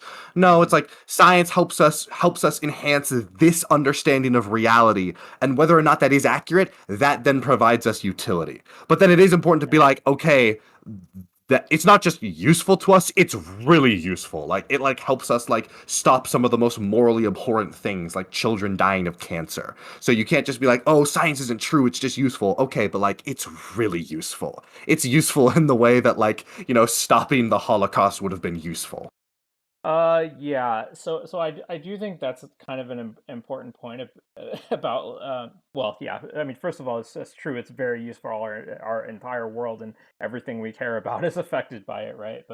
Um, but it's an interesting point about like that the theories of science aren't like literally true, which I agree with, but I think that same thing applies to every other form of knowledge that humans claim to have. Yeah, I think it's only a Almost. fair. Yeah, I think it's only a fair thing to be leveraging against a certain kind of like, like Rick and Morty type like militant atheist who's like, oh, how do I ground my philosophy? Let me run like a test to determine whether or not murder is immoral. It's like, dude, I think you are really not understanding like how flawed science is in terms of, being contaminated by the human condition. Like ultimately, we created all these scientific tools and concepts. These don't transcend all the other flaws of like the human condition. Yeah, agreed. Same for debate. As in, Yeah. that person really knows their shit. So yes, Bloom differentiated between knowledge, comprehension, application, and evaluation, but I think it's fair to assume that all of those would fall under most people's casual definition of what it means to know something. In a policy discussion Yeah, like the it's almost example like you brought up didn't in need the to create video, this there is giant no quantitative bullshit data on whether graph. work for a given area. You could have because just been like, hey, data some on people are things that haven't smart, some people happened are yet. really good at Instead, talking. you People, take most data people are like, collected oh from yeah, I see other what you mean. places and periods in time and try to make the case that it would work Now I'm having somewhere else, flashbacks which to requires Brittany the kind of Simon's understanding levels. of culture, beliefs, and social systems that can only come from qualitative data. In other words, it's not enough to know individual facts. You have to be able to synthesize those facts in a way that's applicable to a novel situation and potentially create something completely new. You know what's really good at teaching people how to do that? Debate. True. Here's a personal anecdote, so you know I'm That's hip with the anti-scientism crowd. For my master's thesis, I studied shoulder rotation ratios and their capacity to predict injury in recreational bench pressers. Stay awake for me. As part of my graduation requirements, I had to be questioned by my committee about the research I did. Now, essentially what I did was write a very well-sourced paper, not even that long, about why I thought something only tested in athletes would also work for people who just did the bench press recreationally. I didn't conduct my own study, I just gathered as much research as possible in order to make the case. You'll see that here in the analyze and evaluate tiers of Bloom's taxonomy. This meant I wasn't being tested on the right answers. I was being asked to justify why I thought something that had never been formally and specifically proven was a good hypothesis. And that's a really important distinction to make. It's the idea that reasonable people can disagree and that we can't definitively say what is or isn't true in the way that we can about like 2 + 2 = 4.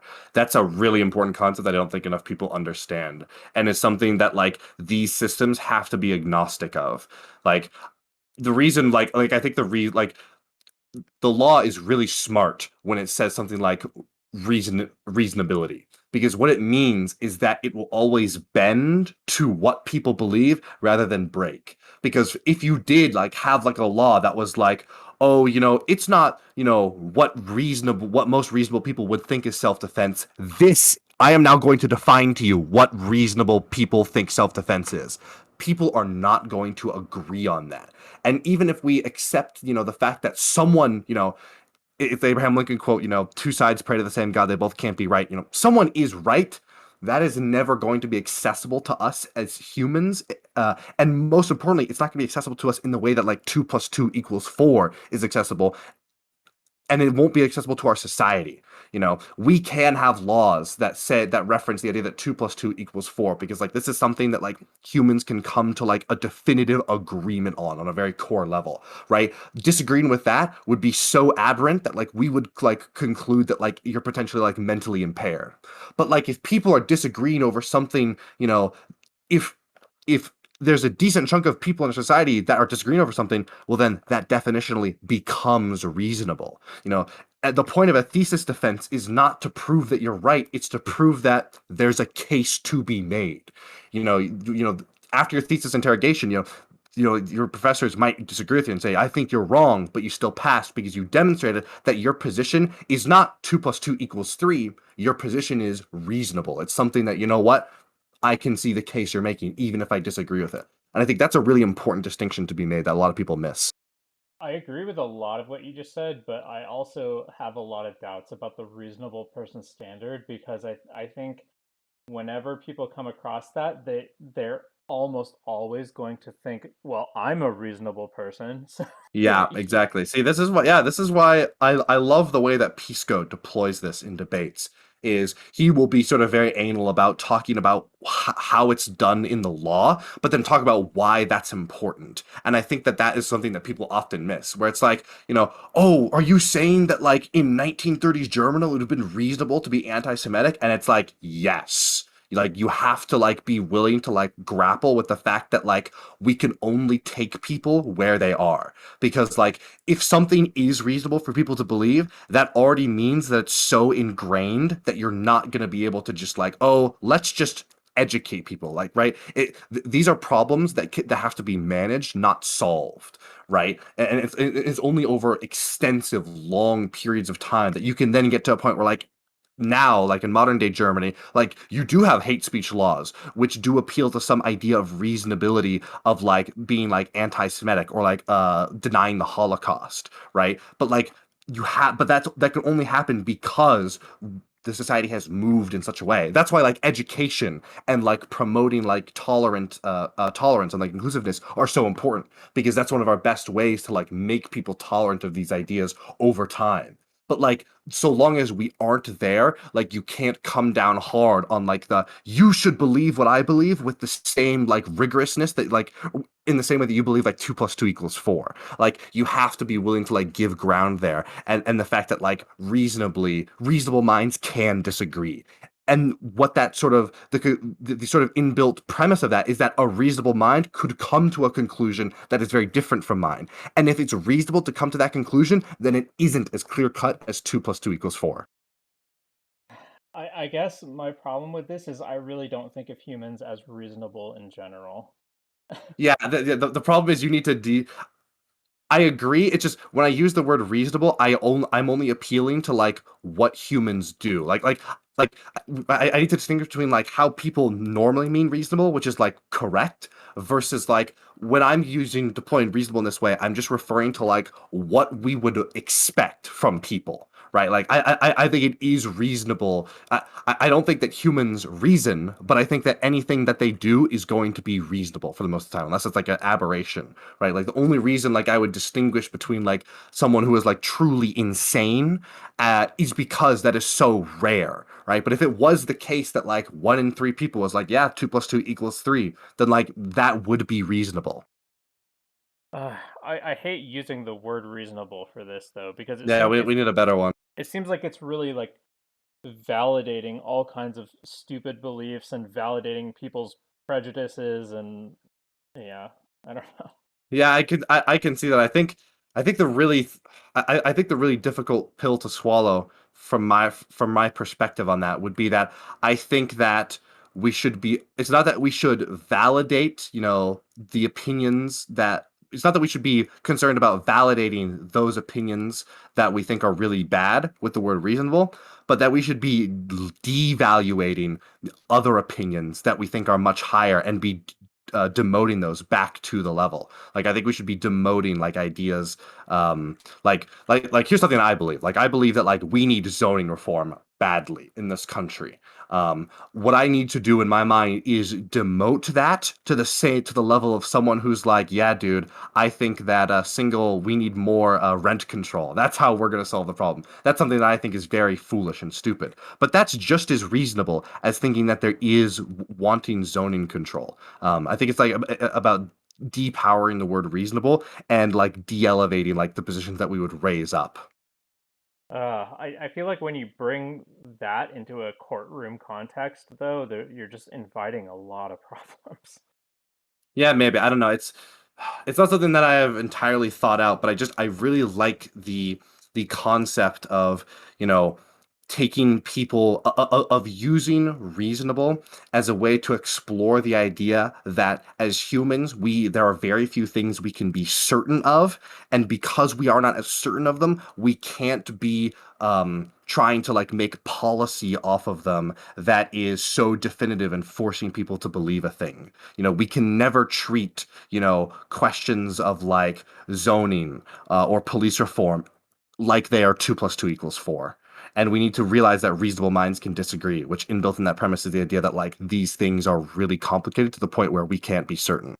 Yeah, I mean, I would like people to be less confident of their opinions in like 95% of Yeah. cases, but Yeah. yeah. Anyways, I'm gonna play here.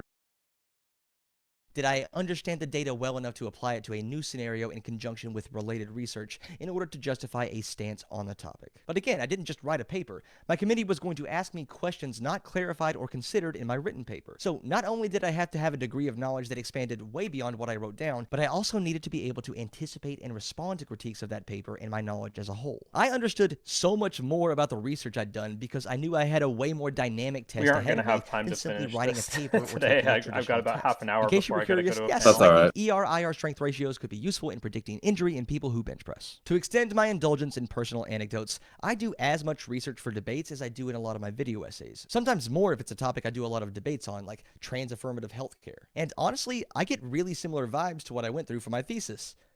Isn't he's Sometimes, like like a debating video erudite essay. I today, write I this shit think. down word for word. I What think you you are just hearing did, right yeah. now is something that I wrote down far in advance and I'm currently reading off a cheap teleprompter. But the back and forth and Q&A sessions of debate sometimes reminds me of that thesis committee, of having my ideas and connections and arguments questioned by someone who sometimes knows as much as I do.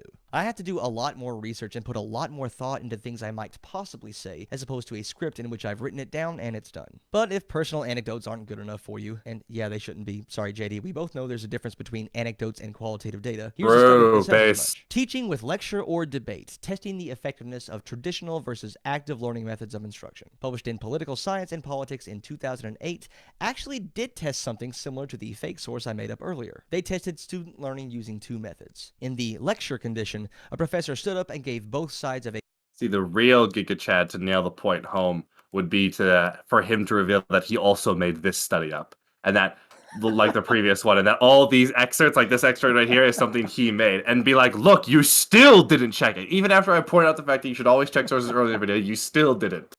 That would be the ultimate. Yeah.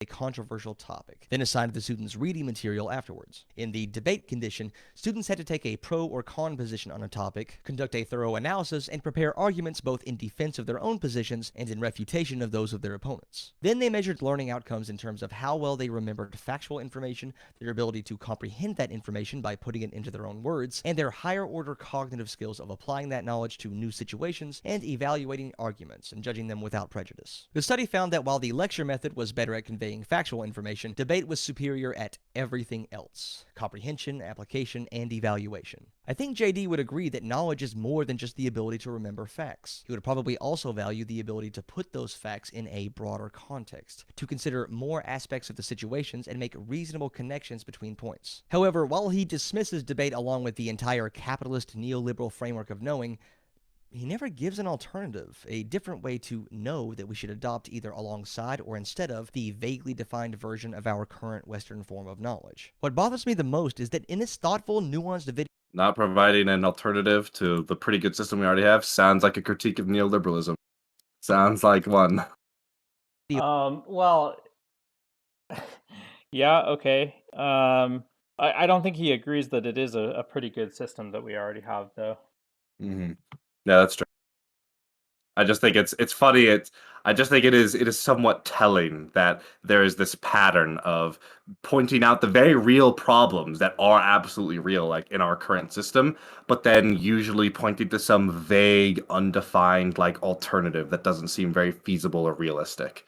And I think it's a very common pitfall that a lot of arguments that are like trying to critique the current society that we live in make. Yeah, so that's true. Like, I mean, if he's advocating for a shift towards some other strategy, then he's not doing it well in that regard. But if the idea is just for us to better understand the pros and cons of the system that we're in, so, to help us better inform future Yeah, decisions on it, then yeah, sure. that's fine.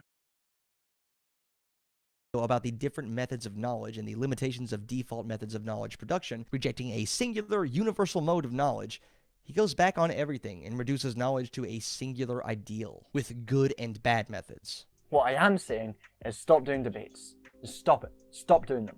They're pointless, they're useless, they reinforce bad ideals of knowledge creation, and unless you're doing them as a game in which you're very clear that their relationship to the truth is less than ideal, just stop doing them. That's concerning. He's not only dismissing the individual variance and how different people can learn, but he's also condensing every So he aspect is and level of advocating for knowing a into shift, one then. binary switch of know or don't know, Yep. instead of acknowledging the layers of complexity that rise from recalling to creating. And I used a real study this time to prove it. Or did I? I guess you'll have to check. Yeah, One can you last He thing did here, do because it. what matters to me is He did make that appeal finally. Not as Giga Chad if he had been like, I made it all up. That study I just used was fake. Yeah, for sure.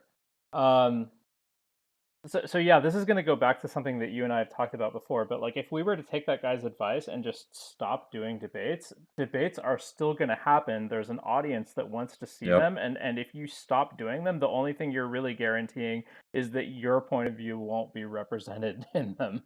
Yep, exactly. If the idea that debates are very flawed becomes something that is like partisan, then whatever side falls on, whatever side or whatever particular brand of ideology falls on the side of thinking that, oh, these aren't very useful, is just going to be preeminently disadvantaged in terms of like the war for people's minds, which is never going to go away. I don't know if you've ever seen, there's this classic meme of like the archetype of some lefty on Twitter who's like, it's not my job to educate you. Like, you don't already agree with me, tisk, like whatever. Versus like some like alt-righter type who's like, oh, you want to hear about race realism? Please let me explain it to you. Here are some statistics on like black criminality and stuff like this. And it underscores like how it's such a disadvantage to have your side be the one that doesn't want to convince people.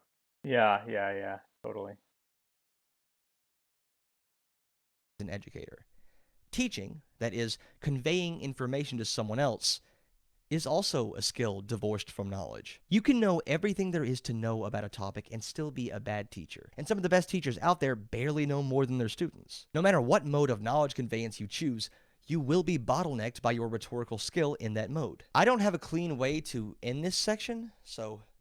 Part 2. If you hate debate, yeah, no, I get it, seriously, I get it. I am standing here in a video defending debate as someone who has done dozens of them, and I'm taking this moment to tell you that I hate debates at least as often as I like them, for a lot of the same reasons you do. I've gone months before, not only without doing a debate, but without watching a debate, because they're not exactly comfort material. Debates are almost always confrontational, and there's a weak but still present and positive correlation between how entertaining a debate is and how spicy the disagreement is. And a lot of the time, the spiciness has absolutely nothing to do with the topic at hand, and everything to do with two big personalities Man, he clashing. says there's a weak correlation. I feel like there's a pretty strong correlation. Yeah, I think it's pretty clear why when you have those two assertive actors in opposition, why sparks tend to fly. Mm-hmm. Performatively dunking on one another. This does exist in some capacity in all forms of media. The reaction video format wouldn't exist otherwise, but I'm not going to sit here and pretend that it's not uniquely bad in debates. So here's my peace offering section. If you hate debates, cool. You're probably not missing anything that would be worth putting up with the reasons you hate them. And I'm not here to convince you otherwise. I get it. And to my fellow debate bros, let's admit that there are plenty of legitimate reasons someone may not be able to stand debates. Let's start with debates, by necessity, reduce issues down to two opposing sides. Hopefully that one's pretty self-explanatory. Painting every issue as something binary that you're either for or against, pro or anti, drives away a lot of nuances, not just in the debate itself, but in how the public sees an issue. That's not actually always a bad thing. There are times where it's good to resist compromise, but generally those should be the exception rather than the rule. Debates foster conflict by nature because debates are about conflict, and if you admit you're wrong, you lose. So I've agreed that, at least to some degree, debate is a game, and that most people who tune into a debate either already have an opinion on the topic, or at the very least either likes or hates one of the debaters involved. The participants know this, and though they almost definitely agree to take the side they genuinely believe is the truth, the goal is to win, whatever that might mean to them. I think the main separation between a debate and a conversation is how conceding a point is framed. A conversation seeks to minimize conflict, and so it's fine to admit you could be wrong, or to at least acknowledge someone else's perspective. In debate, though, fuck that, hold the line. This is where the sneaky debate... I think that this is not true of all debates, but only of some. There's this phrase that I used to use a lot in my personal life, which is, in a debate there is a winner and a loser. In a discussion there are only learners.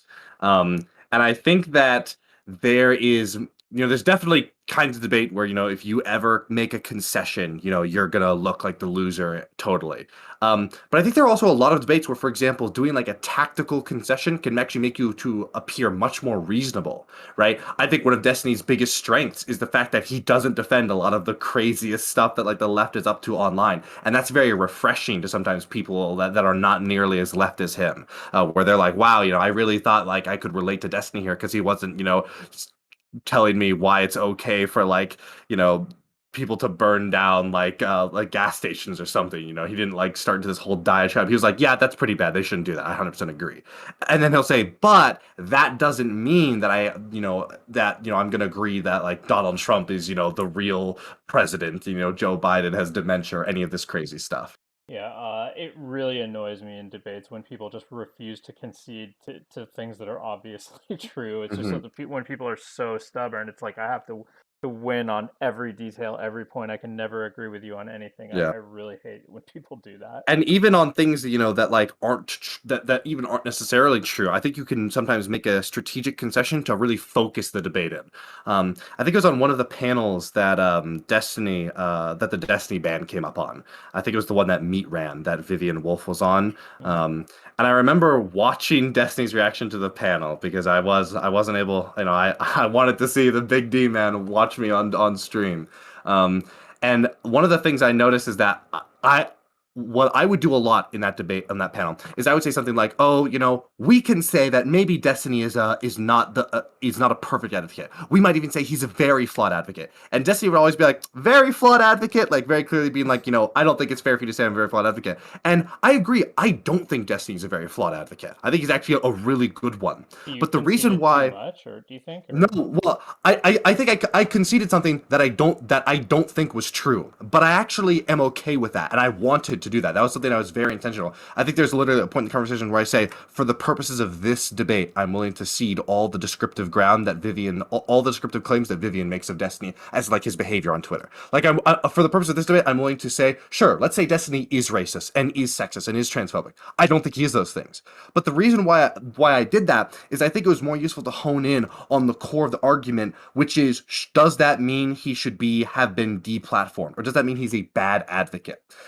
Because the thing I really wanted to hone in on is that, yeah, you know what? Destiny isn't for everyone, but that doesn't mean he isn't doing a net good when spreading ideas that are better, that are good for the world. Even if it was the case that, you know what, Destiny had some transphobic moments on Twitter, even if it was the case, Destiny was sexist this time or another, that doesn't necessarily change the fact that Destiny is helping move people in a direction that is positive, whether that be away from like alt-right rabbit holes or away from like extremism on the left, right? And the reason why I really want to focus in is that I think that's the core of the argument. If I had fought on that ground that Destiny isn't all these things, that's just going to turn into relitigating every Destiny drama. When the thing that we ought to be talking about when Destiny's getting banned is talking about when do we what is our standard for banning people, and what has Destiny's net effect been on the left? Has it been good or bad? And I don't think that the little petty dramas he gets involved in, whether these are good or bad, these are like drops in the bucket. So the thing I really wanted to hone in on was that core question. yeah, and to be fair to both Destiny and Vivian, I don't really think the anti-Destiny take was that he's racist, sexist, and transphobic. It was more that he's just like trying to be edgy and entertaining, and therefore Mhm. like performatively does the things that Yeah, I'm probably not being fair in my summation here. I'm just trying to illustrate the point, but that is a good thing to clarify, though. I don't know if it was Vivian's position that she thought Destiny was definitively like racist or anything like that. I'm genuinely not sure. Yeah, I know. I'm pretty confident that it's not. So I remember there was an exchange that she had on that panel where I can't remember who. Maybe it was Erudite who asked her like if she thought that Destiny was transphobic, and essentially her answer was maybe he has some transphobic takes or says some transphobic things, but she didn't want to like Yeah. essentialize him that way, which I think is pretty fair. Tricks come in. It's one thing to concede that your opponent is right about something, but admitting you are wrong is like gifting the whole stream to them. It's running on 4th and 30. It's pulling the goalie out of the net at the start of the second period. It's using the Barnes opening in chess. The only way it possibly works out in your favor if it's sheer unexpectedness.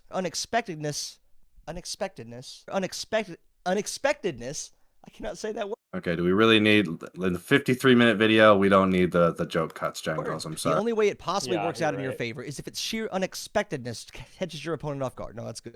It's good that I fucked that one up. People usually only admit they were wrong if they made an undeniable factual error and would look worse to the audience by I sticking wonder by if it. that's true, Or if though. they've been backed so Maybe far he's into like a corner able by to be like a more I don't know, to build that parasocial relationship up Yeah, I by think showing a little bit of his personality. Yeah, it's funny. I think that I think using the sports analogy, sometimes doing a tactical concession is like saving in CS:GO, where you realize, hey, let's just buy pistols this round and save our money. So next round, instead of spending what money we do have and getting like medium guns, let's buy bad guns this round. Next round we'll be able to buy the good ones. Or like in League of Legends, when like a timer for a very important objective comes up and the enemy team is way ahead, very often teams will make the call, hey, let's give this dragon. Instead of going and fighting when we have like a 20% chance of winning, let's take this loss, but then pool our resources so that next fight, instead of having a 20% chance, we'll have a 40% chance. And then we'll roll the dice. Yeah. One thing I really like doing in debates is giving these like partial concessions where I think people will make overreaching statements that have a grain of truth to them, and then I'll go Yep. like, Well, okay, sometimes that can be true if this and this and this, right? Yeah, and sometimes Destiny looks best in his debates when his opponents do the opposite. When he'll be like, okay, don't you think that like there's a lot of conservatives out there who think that Joe Biden stole the election? And some conservatives will be like, no, there are no conservatives out there who think that. It's like, okay, dude, like, come on. Like, and then they get dragged down in this quagmire, right? Sometimes, a debate is like, a debate is like a war. And sometimes you have to tactfully retreat and be like, hey, we're going to lose this battle so we don't get stuck down in this quagmire, right? Like, it feels like in debates, people have their own little mini Vietnams where they don't know when to cut their losses on this specific point Well, that yeah, isn't even like a linchpin. and people can be provoked into defending points that they never would have even Oh held in the yeah, first place. yeah. You can see that in real time sometimes. Very unfortunate. Where you can realize where there'll be like moments where I'm watching a debate and like I'll pause it and be like, oh, they're not gonna spend the 2 hours and 30 minutes talking about the COVID vaccine. They're about to spend 2 hours and 30 minutes talking about like if Anthony Fauci is like a Democratic plant. Like, I don't know if I really want to watch this. Like, you can like literally see the debate like veering off course. Mhm. Having the flaws in their reasoning exposed, that they'd have to concede something they're not willing to in order to remain correct. And so, in come the tricks. The pivot! Don't address what your opponent just said. Go hard in another direction and get mad if they don't come with you. The Geshgallop. You don't have to say anything meaningful if you just say a lot. The straw man. Make up a guy, destroy that guy, draw your opponent's name on that guy, and watch as your opponent must attempt to stitch him back together or risk losing what is now a tag team match. There are ways to get around being proven wrong or having holes poked in your reasoning. I think And all any of these debater worth apply their to salt will know non-debate about them, forms of either to rhetoric do as for well. themselves or to Agreed. counter them when they happen. Versions of these certainly exist in other mediums, as we've already discussed. But Well, the more no, upfront and maybe present not threat to Gish one's Gallop ego as gives much. Maybe. a greater incentive to double down on the spot and to look for strategies to do that well. As a consequence of that, debate attracts people who thrive off conflict and thus tend to view issues as zero-sum games. Let's take a different game for comparison. If you like basketball, you probably have a team or teams you consistently root for. Maybe you're a fan of some teams. Maybe instead of a home team, you root for a team you think is good. Talented players, a solid coaching staff, a deep bench, good enough to go toe-to-toe with any other team in the league. There's certainly nothing wrong with being a fan of a team, but it can go too far when your identity gets wrapped up in their success, or, God help your spouse, their failures. When it stops being just a game and starts being a parasocial proxy for your own status, problems arise. And while being beaten by 30 points feels worse than being beaten by 2, it's not that much worse because a loss is a loss. Okay, so Yeah, so I think I guess I want to talk about to what extent does that apply differently to debates than it does to other forms of discourse, because I think certainly people can see a lot of politics as just being like team sports, like people take a side and then defend their side really hard. Mhm. But I wonder if the kind of like competitive performance of a debate might amplify that. Yeah, I think that's the real question. Not, are these flaws unique to debate, but does debate exacerbate these flaws? Like, can we uniquely say debate has these problems worse than other things? And I think that's a much harder. And not only that, does that unique negative then outweigh the unique positives to debate? The question is, compared to other formats, is debate better or worse? And that's a question of both, what unique negatives the debate has, but also what unique positives does it have? And that's a really, that's like almost impossible analysis to have. And I think it's telling that, people try to avoid that question because as soon as you ask it, I think most people can immediately realize like, oh man, how would you even begin to measure that? Like, how would you start to go through, well, George Bush, kind of pivoted to get into gay marriage in 2004 when the Afghanistan argument started going bad for him, but now let's compare that to all debates. It's almost an impossible thing to answer. Yeah, it's a question that I'm very interested in talking about more. I'm sure we'll come back to it over and over, Mhm. but yeah. So debate is like that, except instead of teams being based out of locations, they're based on core principles of your moral framework. A study I read a while back for a video no one watched has stuck with me for a long time. In true Lobster Daddy fashion, certain hormones either drop or rise after losing a game. Testosterone rising when you win, stress hormones rising when you lose, and vice versa. This happens not just for the players on the team that won or lost, but the fans of that team as well. However, this isn't universal. It only happens in power-oriented individuals, people concerned and motivated by the impact they have on other people. People who don't want to see a good game so much as they want to see their opponents crushed, to be the big strong alphas humiliating the soy boy libcucks, to not merely score an uncontested layup for 2 points, but to dunk the ball right in front of them as you swing your mighty loins at their crumbling forms. For though it looks the same on the scoreboard, it feels far different on the soul. A former Goldman Sachs I got PhD about says, Oh wow. we are I never got about returning 10 to normal. minutes left. Well, the former strange Goldman Sachs PhD is something important to tell you. Yeah, remember where the term dunk comes from? The types of people who tend to find success in debate usually share a certain aesthetic. They're not just consistently right, but they can make their opponents look like idiots, demoralizing. Oh, are we on going to top of claim that debugging, any person owning is instead of consistently informing. right? That seems like And a their stretch. fans like that about them.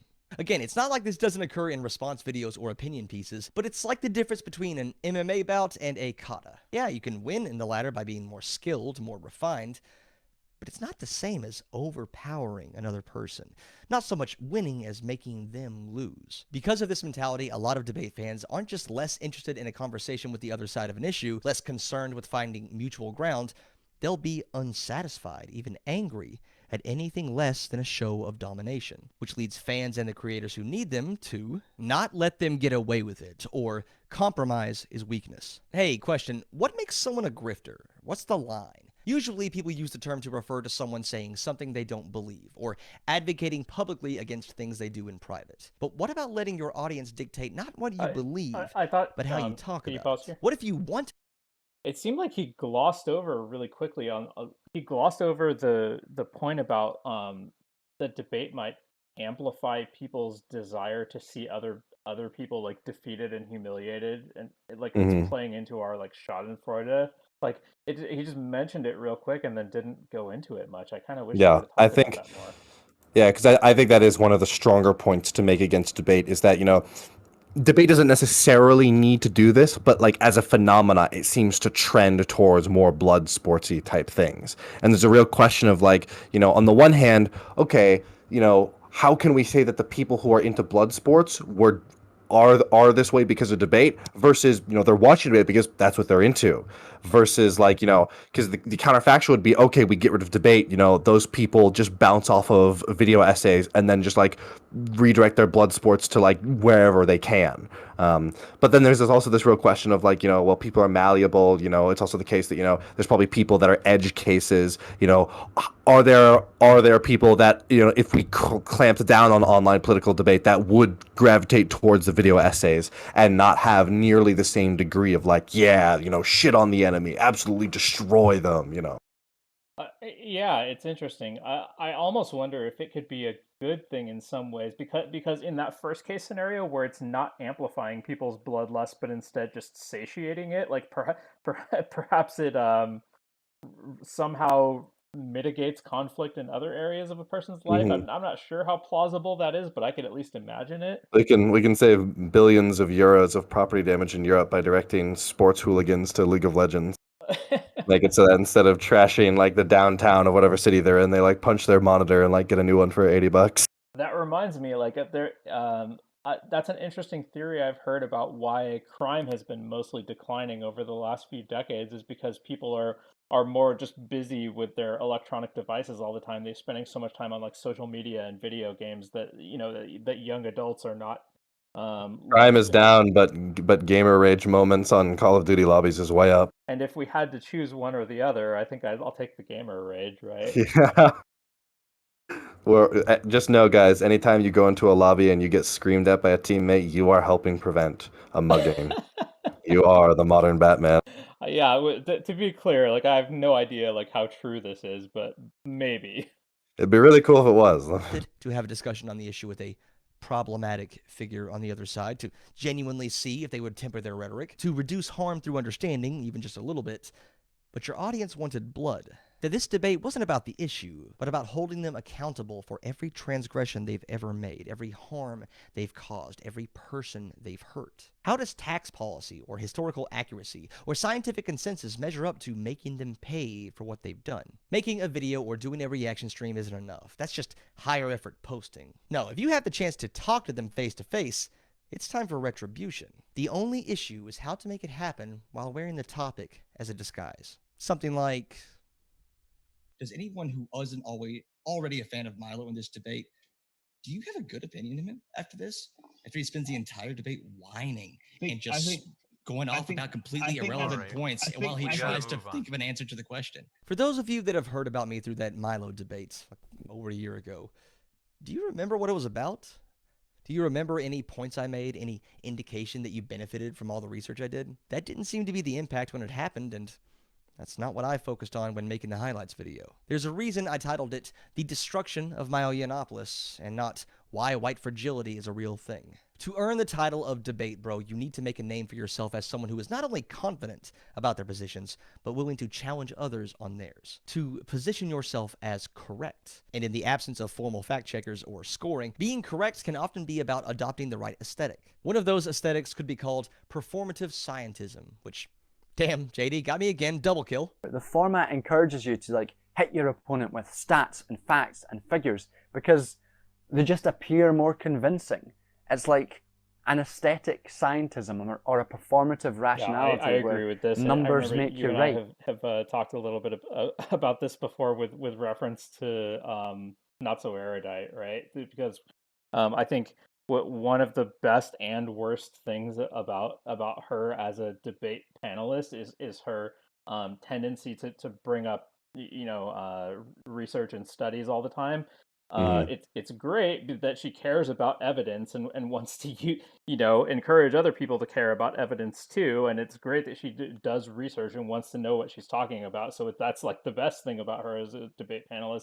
But then the worst thing about her as a debate panelist is that she's referencing things that other people haven't seen, can't respond to in real time, might not be able to even understand, and so we basically just have to take her word for it. And if it turns out that she's just fucking up, like it's the problem is almost the problem is that we aren't all like Not So Erudite, because if it was the case that like we all like had our studies like researched and like were reviewing the same material, then we really could have that back and forth. But it's almost like because the rest of us are like so bad about like having studies or things like that, it means that like being the one or like one of the only like elements of introducing that is really difficult.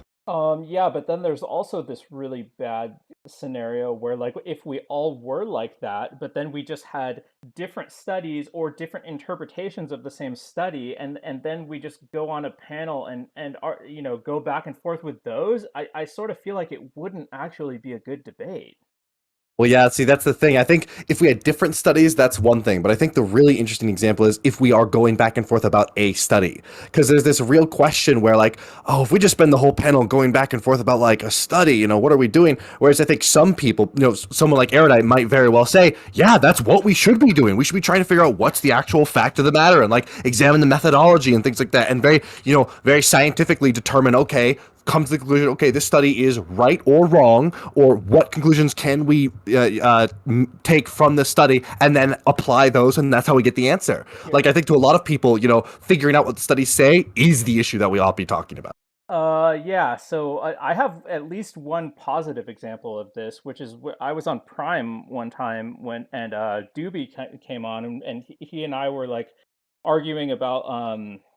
It was like racial disparities in criminal sentencing, and he like comes in with this study which he says that it proves that the racial disparities in criminal sentencing in United States federal courts were due to differences in the criminal histories of the defendants or whatever. And so, he posts this in VC chat and everybody's just going on talking about it. And I figured, what, like, I'm gonna be on Prime for a few hours. I'm gonna actually just go read the study.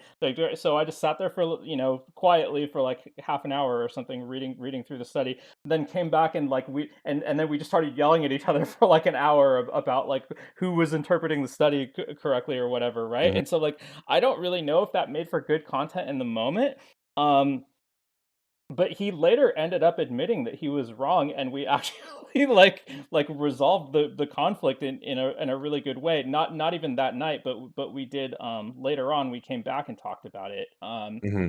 So it was like we had like a legit educational moment, but by like going over the details of a study. Now it's possible.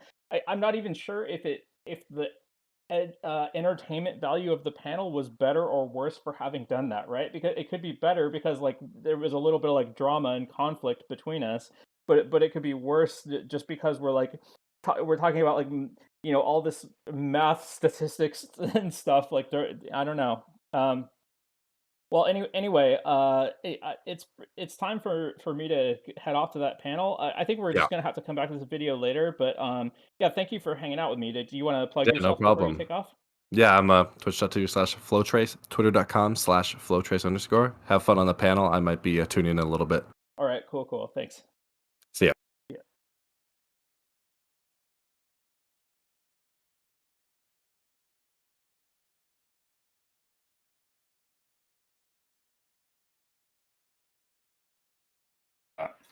Yeah. Yeah. Hey, Dadgum change box. More gifted subs. What a guy.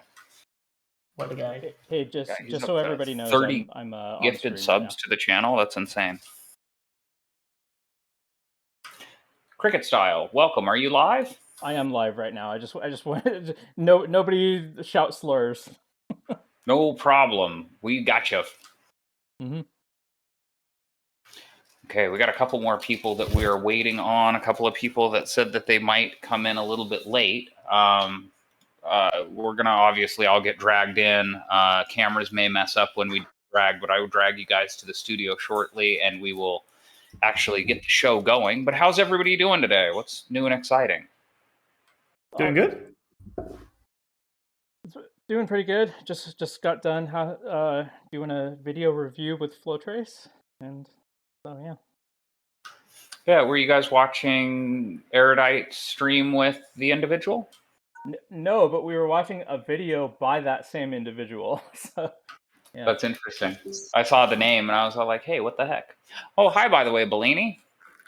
Hi, I was wondering why I was tagged in this server. Hello? We tagged you for a thing?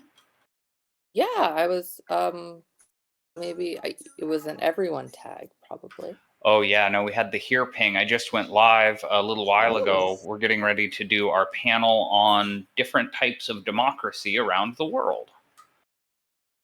Very cool.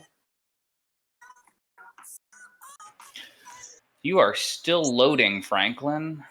Do you have OBS running maybe using your camera? Yeah, that's what I assume's happening. Everything's all messed up. I can choose between streaming and it working. So you can maybe I'll just stream after. You can do the OBS virtual cam. That might be an option. And then what I do is I use Snapcam to like port it through to Streamlabs or OBS, and then I can mirror it into Discord. But that might be a little bit complicated to try to set up. That's just a lot of things very quickly. So what I'm going to do, kill my stream, come back. It'll be all good. Yeah, I feel bad. I'm sorry.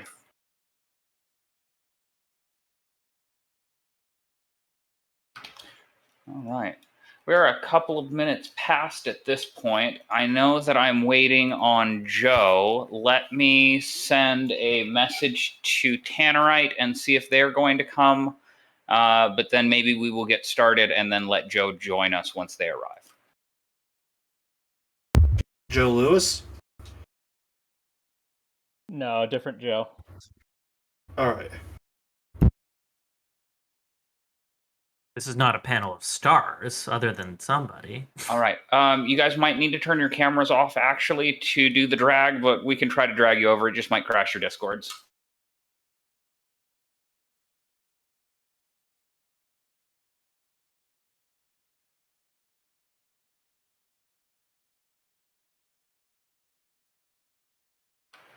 All right, cameras back on.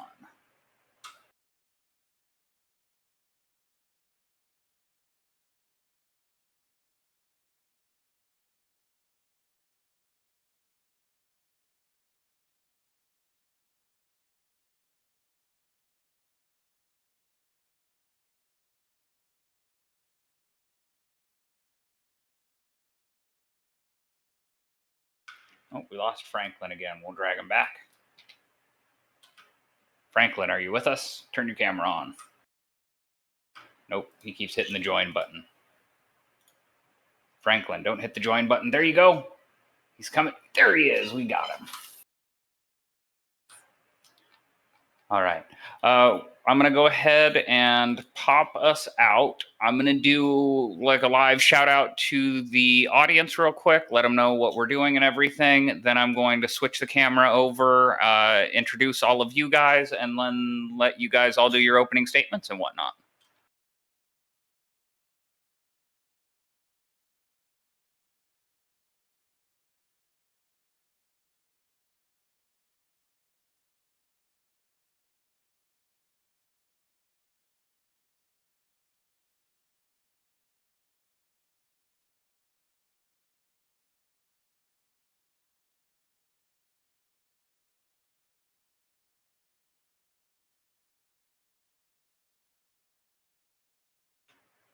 All right, and there everybody is. Oh, let's get chat off of our faces.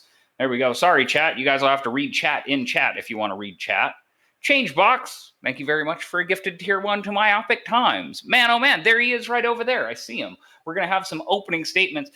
Just for the audience's sake and everybody else, today we are going to be talking about democracy.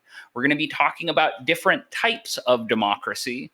And by democracy, I'm talking about like these forms of government that we're using internationally today in which people vote and then the government is made up of individuals that are supposed to be representing the people that are doing the voting and making the selections.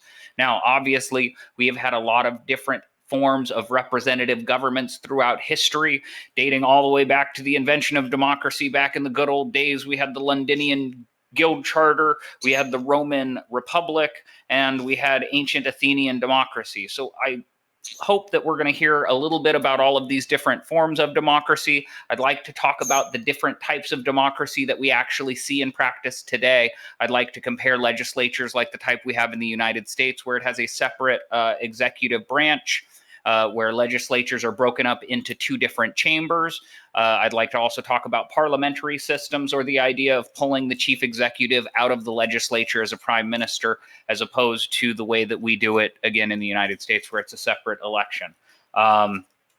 I wanted to kind of let you guys all introduce yourselves, shout out your channels, and kind of give your basic stance, your credentials, and you know, where you're coming from. I'd like you guys to please mention which country you guys are living in, or which government you guys are the most familiar with, and then which democracy you think, or type of democracy you think, is the best version that we've seen enacted so far, maybe in your opening statements. But let's start here with Chinchilla, and we'll kind of go around the normal alphabetical order. Yep. Okay. Hello, I'm Chinchilla with 2 underscores. So that's Chinchilla __. Yeah, I do a bunch of like podcasts. I host podcasts on Twitch. That being said, my credentials are that I, in a university, I studied a lot of like different classes and that kind of stuff. So I studied like philosophy of history of philosophy in the Dark Ages and that kind of stuff. I have a background in law. I got diplomas in law. Most fascinated by constitutional law. So that being said, my perfect democracy, there is none, because of the fact that when we talk about democracies overall, they need to appeal to the people that live there. If we talk about regime changes and that kind of stuff, right? Why they don't work is generally because of the fact that people go in there, they set up a democracy that's like theirs, and that's not how it works. So yeah, that's my my opening statement. Thank you.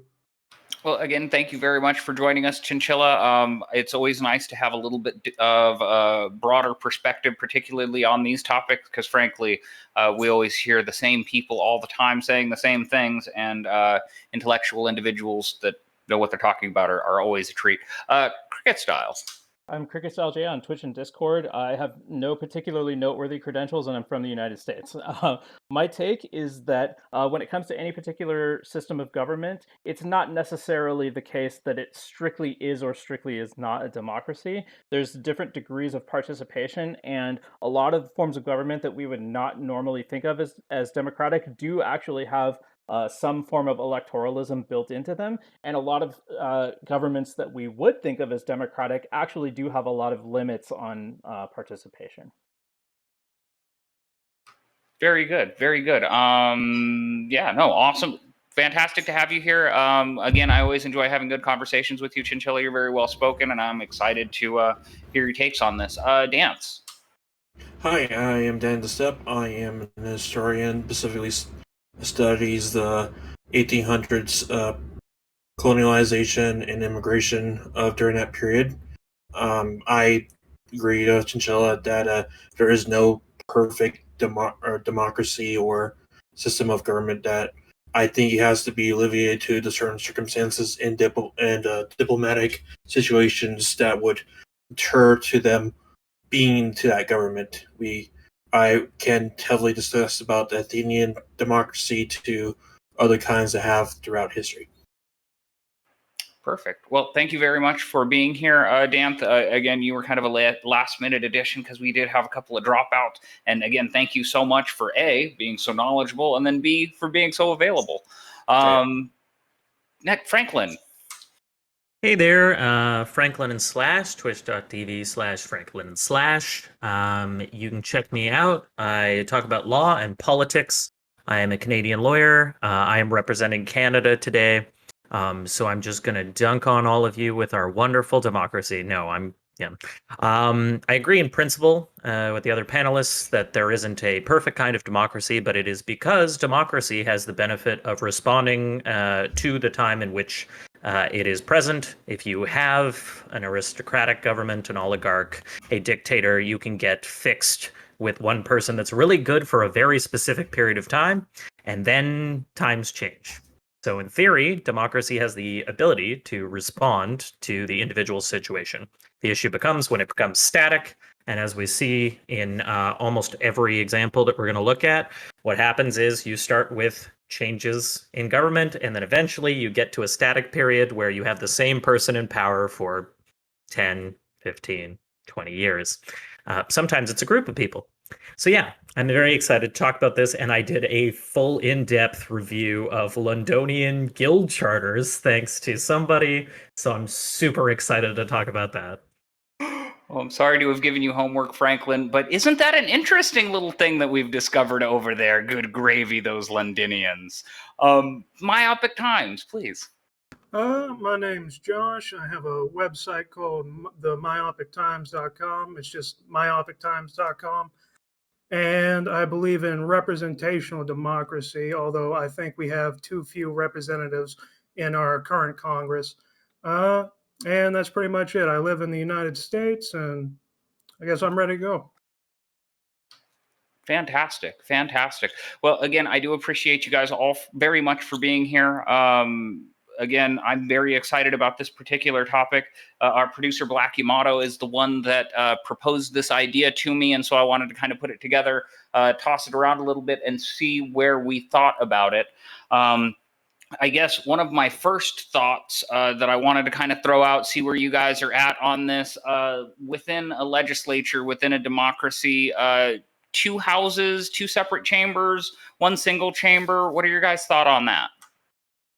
It's an attempt to, if there are multiple chambers, then it's pretty much always an attempt to compromise between the values of different interest groups.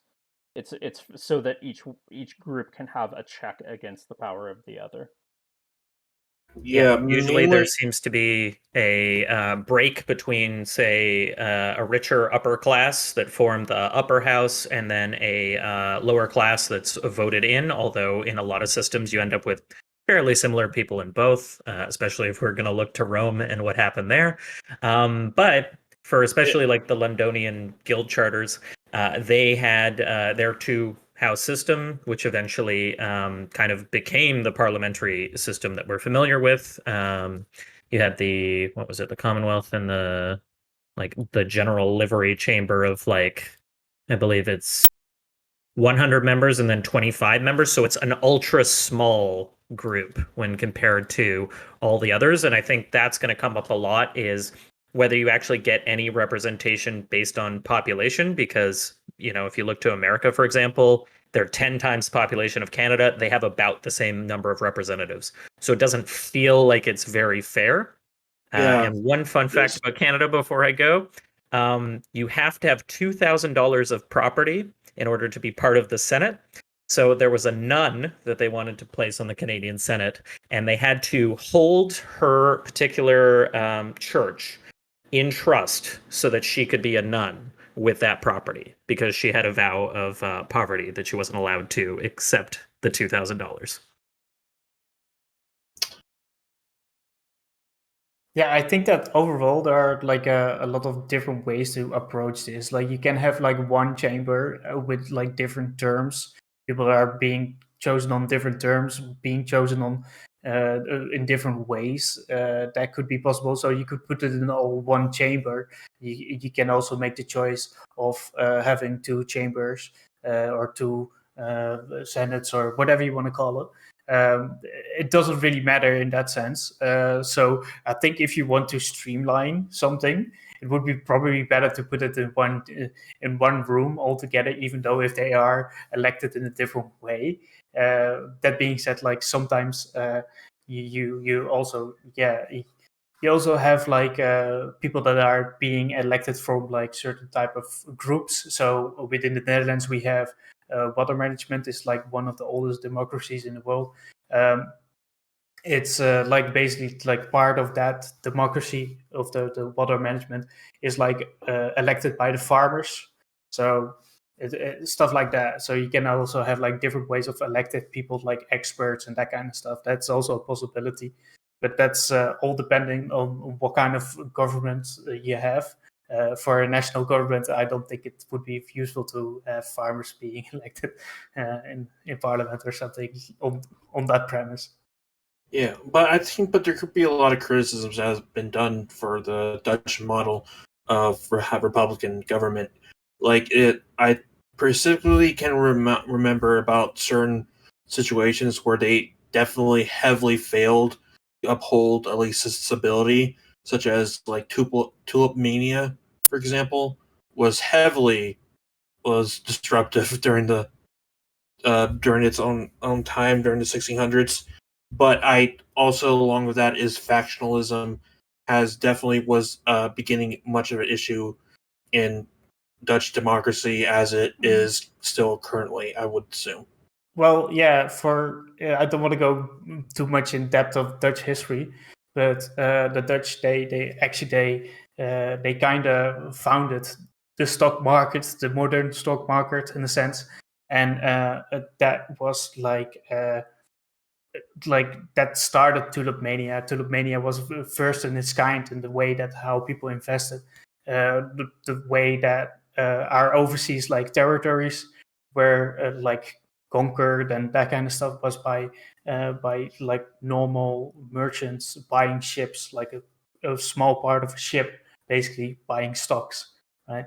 And Tulip Mania was just a new phenomenon in that sense. And that being said, factionalism, I don't know what you're talking about, but sure. I was going to bring up, if you're talking about stock markets, the Antwerp market, which was eaten by one of the members of the Londonian Guild Charter, who basically went over there, thought it was a great idea, brought it over, said, Elizabeth, why don't we just steal this?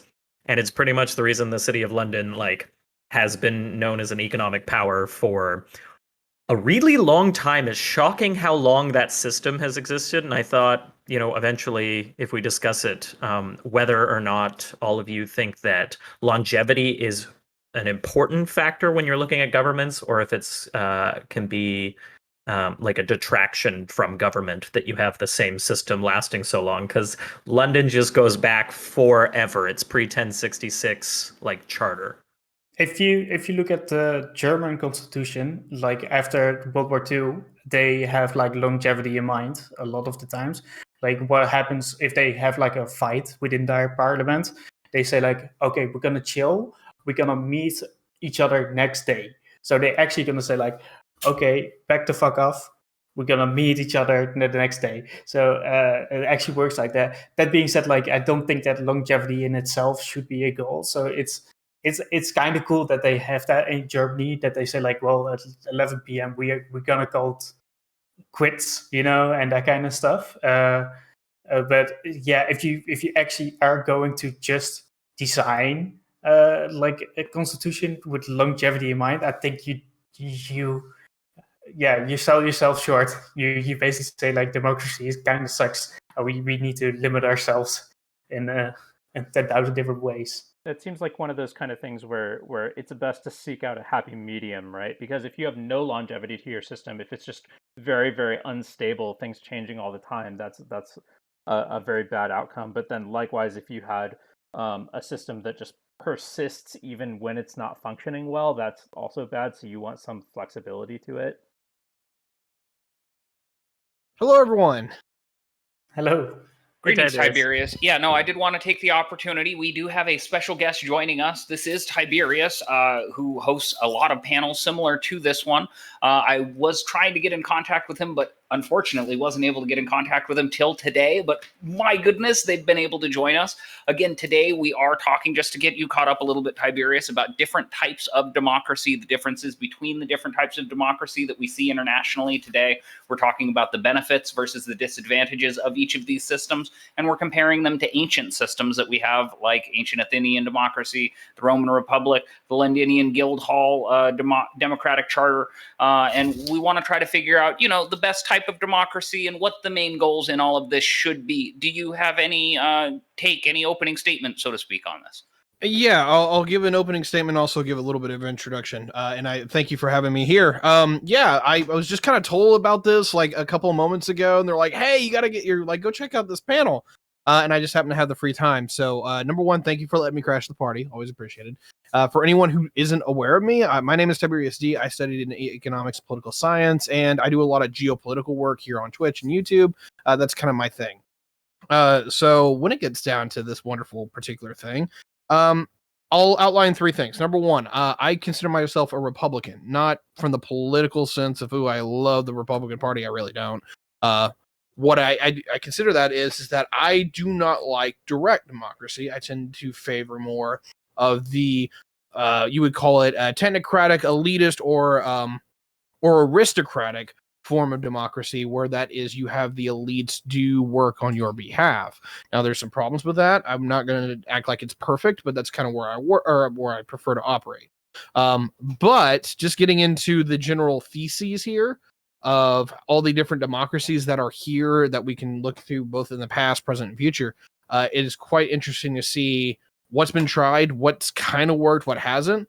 And right now in the modern world, it looks like we're kind of split between two, which is, I'm not going to say it's federal constitutionalism, but it's more like the United States, and where we actually have two very, very strong houses that are kind of antithetical to each other, versus a lot of other democracies have more of a a lot of them have a second house, but it's not really that strong.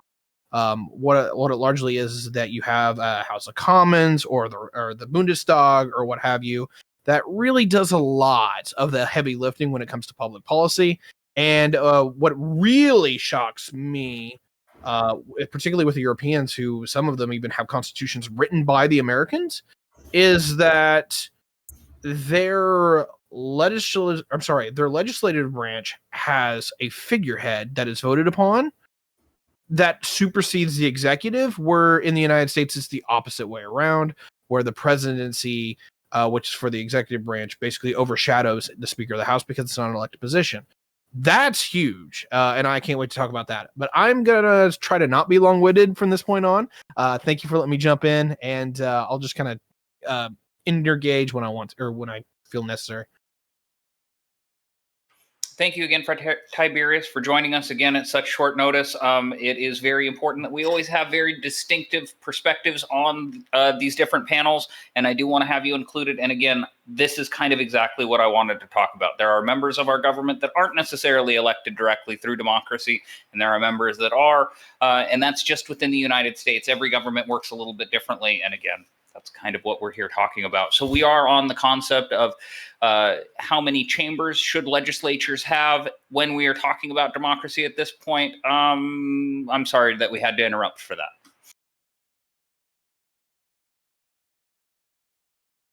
I mean, I'll talk if someone else doesn't want to. Yeah. Okay. I do like having the dual legislature. I do like I believe the technical term is bicameral legislature. I do like that a lot. But you have to figure out two things. Number one, what's the political power of access, right? So for the United States, is the Senate is for the states, which most other political entities don't have that. There's sometimes some provinces, sometimes there's like sub kingdoms, like Wales, as an example. But very rarely is each individual like piece of real estate valued at the same level as the one next to it. That's really kind of uncommon outside of maybe a few counterexamples, but it's definitely not the majority. The other side of that is that the common one is just, represent the people. So however many people there are, we draw some kind of random border here, here, and here. We get a kind of like an approximation of how many people there are in this general area, and you get a representative. Right now in the United States, it's about 700,000. You look at other places, and it's not even 1/3 that.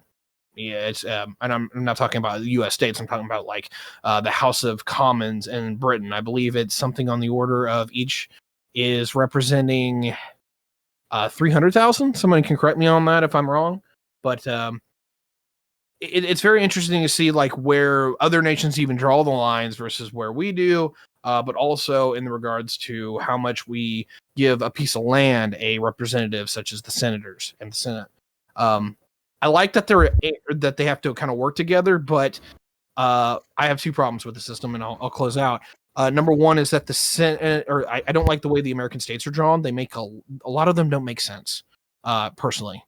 And I think that's actually biting us in the ass for a very long time. The other part is I don't like the United States not having a prime minister.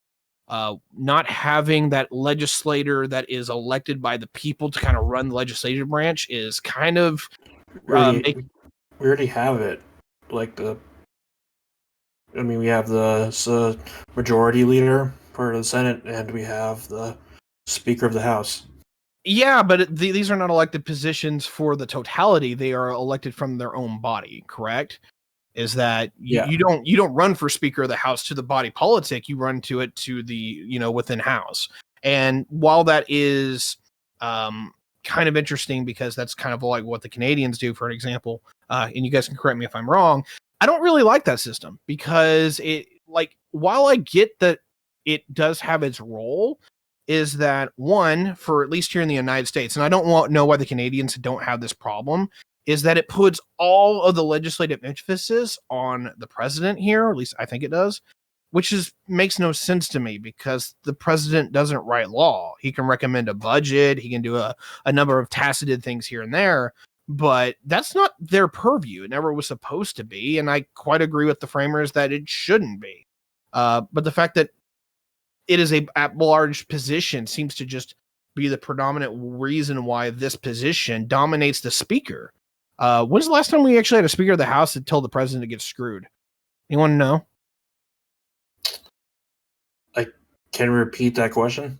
Yeah, when is the last time that we've had a Speaker of the House literally look to the presidency and tell him to get screwed? And I'm not talking like political opposition like Newt Gingrich Clinton. I'm talking more of Gingrich, I'm talking more like when is the Speaker of the House gone, hey, the president, yeah, you're still in the same party as us, but the legislature does not want to go where you want to go, and we're going to go do our own thing. And I'm literally thinking like it hasn't been since the 1880s. A lot of things when he was during his tenure majority leader of the Senate, where he basically was completely against much of the policies, against most of his party because he was a rabid racist. I think I'm going to count some eggs real quick, but I definitely get that. I'm sorry, I'll just put it this way. I find it extremely rare here in America that we don't have our legislator take the form, or legislators take charge of their own job. It's literally deferred to the presidency consistently. I think in terms of, obviously, I'm going to talk about Canada and then compare it to the States. I mean, first off, if you look at the Canadian Constitution, there's just no mention of the Prime Minister. It doesn't exist. There's the Cabinet, and the Cabinet exists. And so historically, it was actually quite interesting. The Prime Minister wasn't paid. for their job. So what would happen is they would appoint themselves to the cabinet as a cabinet minister in a particular role. So you'd be both prime minister and the justice minister. So that's actually pretty easy to do in comparison to the other roles. Alexander Mackenzie, who was the second prime minister in Canada, he appointed himself to Minister of Transport during the railroad build.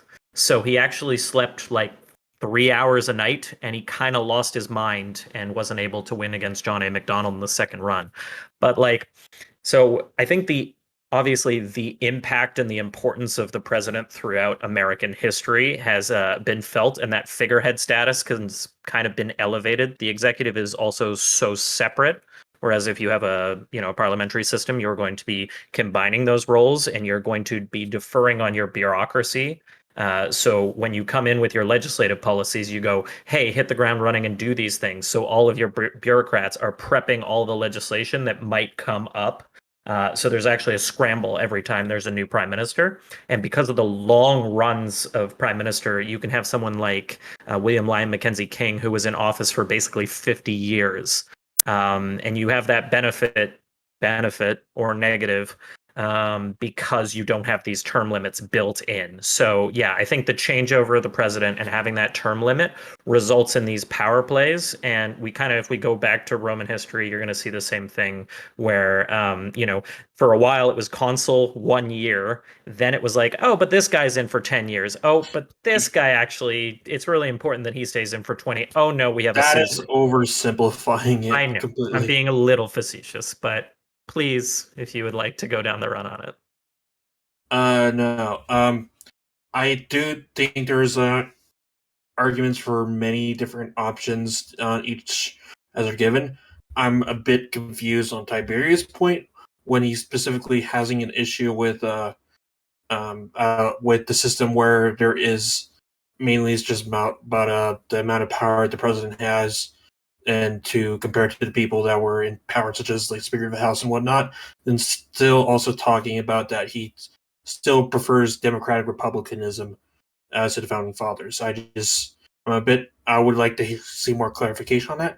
But I want to get to another point that I think can make a position, at least remembering for people who have the other side opinion for at least total democracy. Where, for example, in 2000 we had the Bush versus I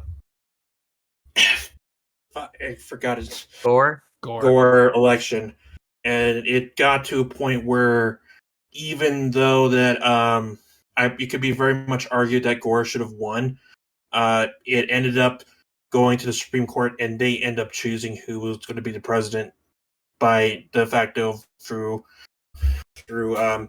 what they see as legitimate through democratic means, has been set up through a represented democracy.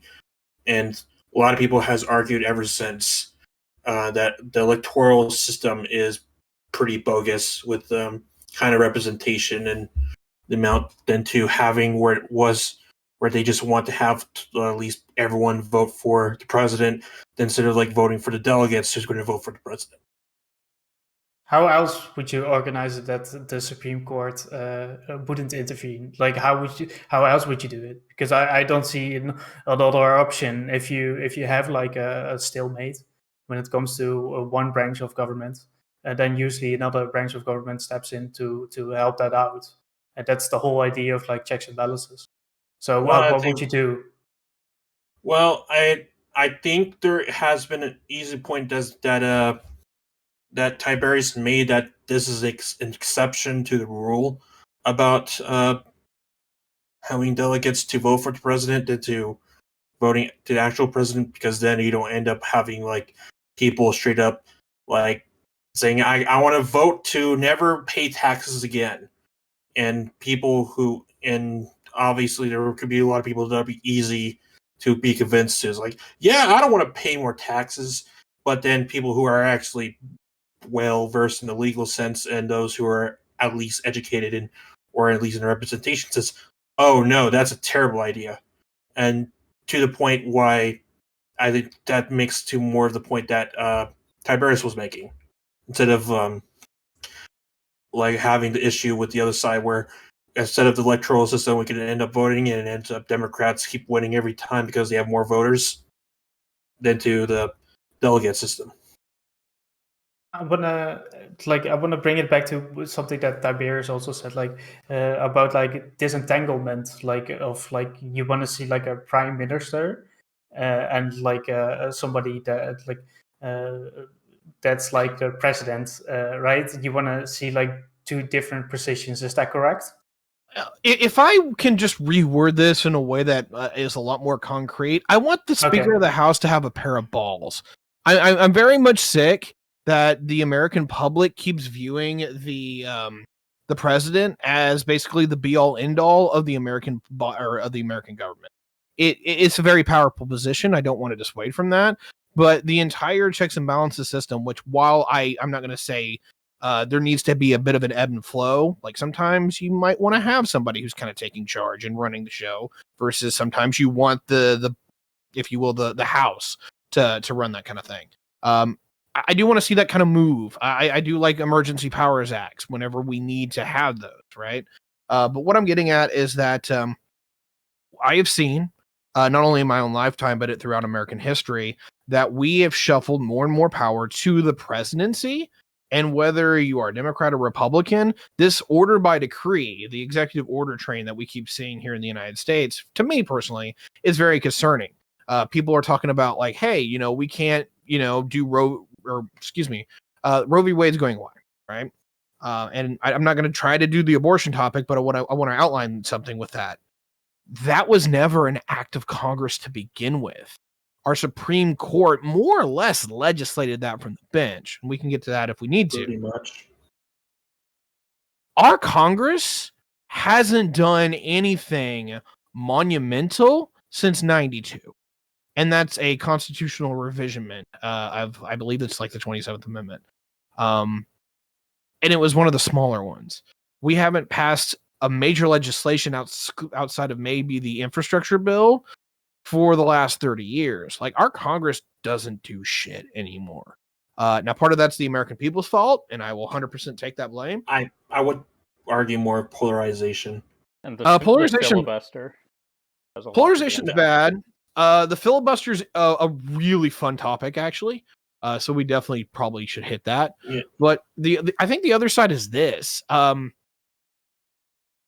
I don't know. Maybe I'm just hyping on my train here a little bit too much, but the president doesn't write law, and yet people keep looking to the president to put forward laws and policies and basically be dad for the country.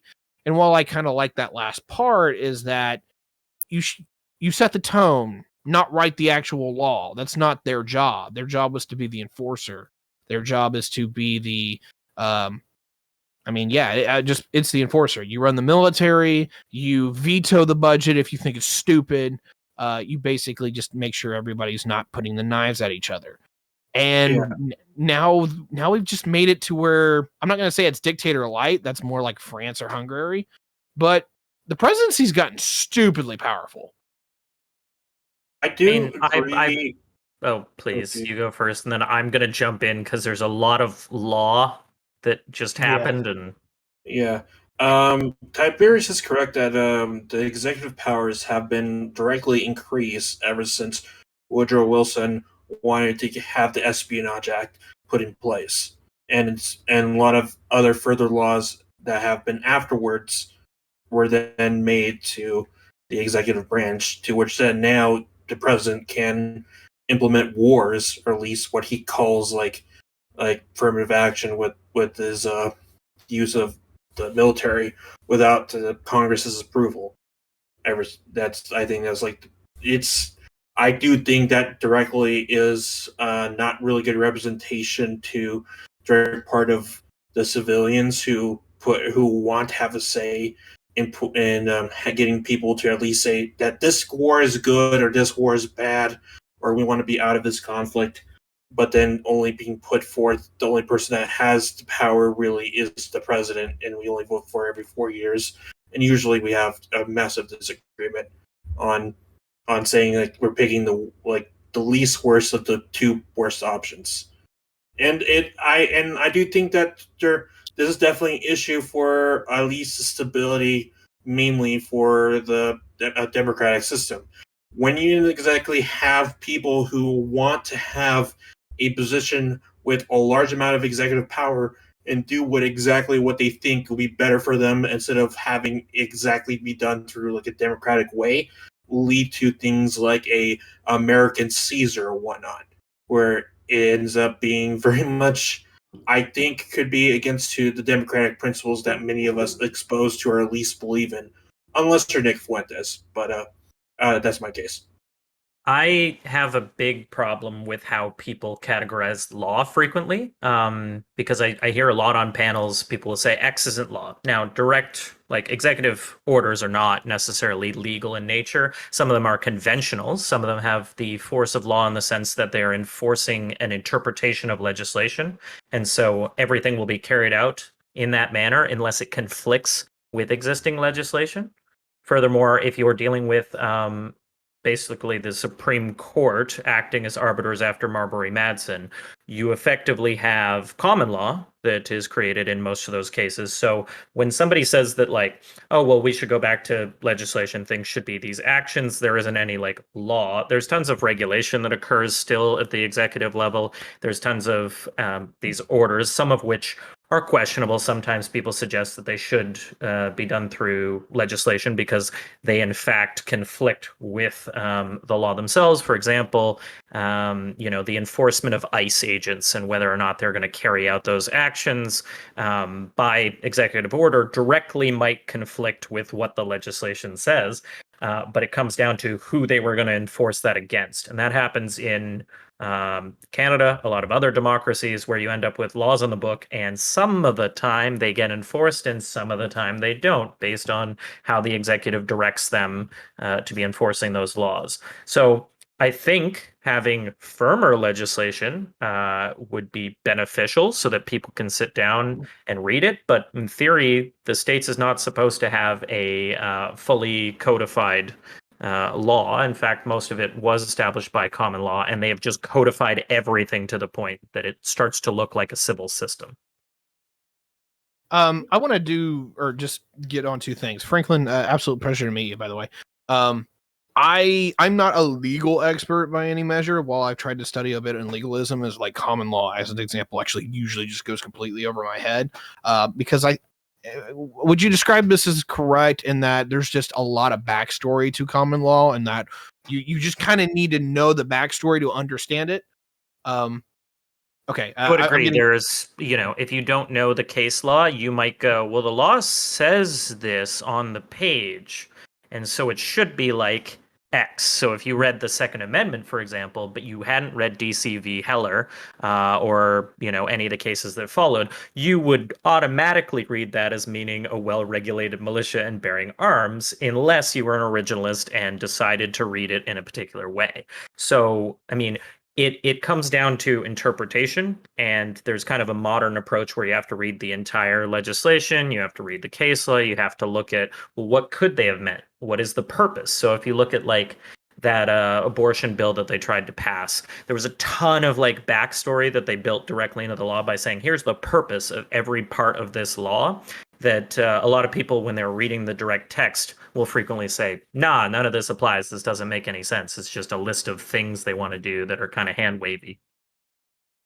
I want to ask you a little bit of a question, kind of dealing with the Supreme Court, and that is, I have absolutely, personally, no problem with the Supreme Court ruling in the negative. And what I mean by that is, whenever a law is passed that they can find unconstitutional, when they're just like, no, you can't do that, I 100% get that.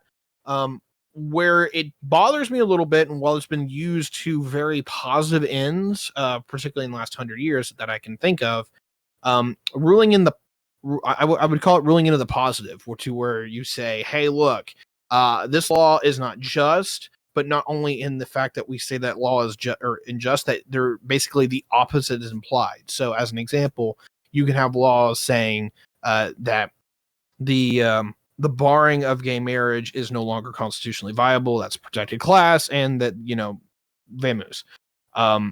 It's ruling in the positive because not only does it strike down the current law, it actively basically gives law into its own place. And if I'm using the wrong terminology here, I apologize.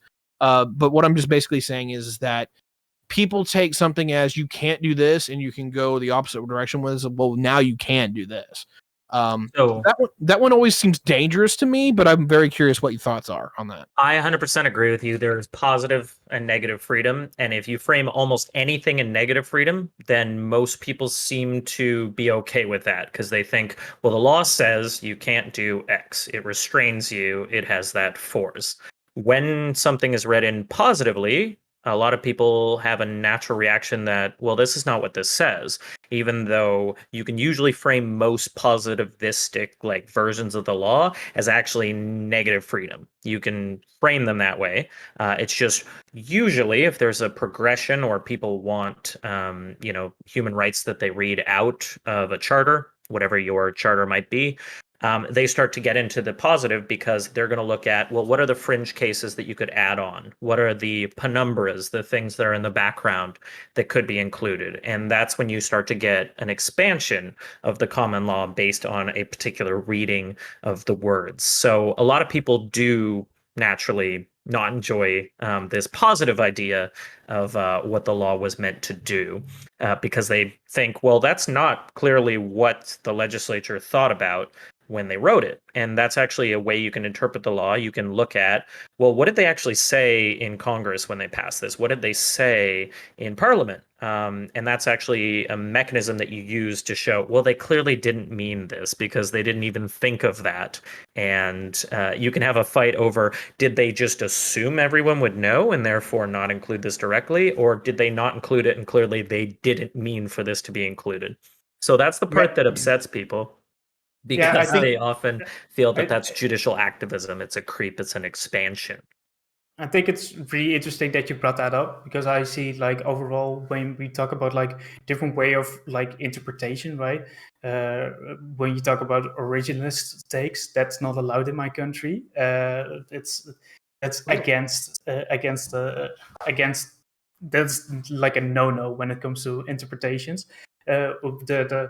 The goal, what the law is trying to accomplish, is like one of those things that is being like brought forward a lot of the times. Whereas when you look at the US, it's actually that they frown upon that a little bit. They're like a little bit like, well, we're not gonna go and read what those people thought about that at that time and what's in the pieces of documents of Congress at that time, which is quite interesting because but yeah, that's one of those things that will work out in your legal system based on what kind of tradition you have. So if you have like the common law tradition, right, you will probably have that. When you have a civil tradition, you won't have that. You have a different way of looking at things within the legal system, and that will work out within your democracy as well, which is the case, which is interesting, right?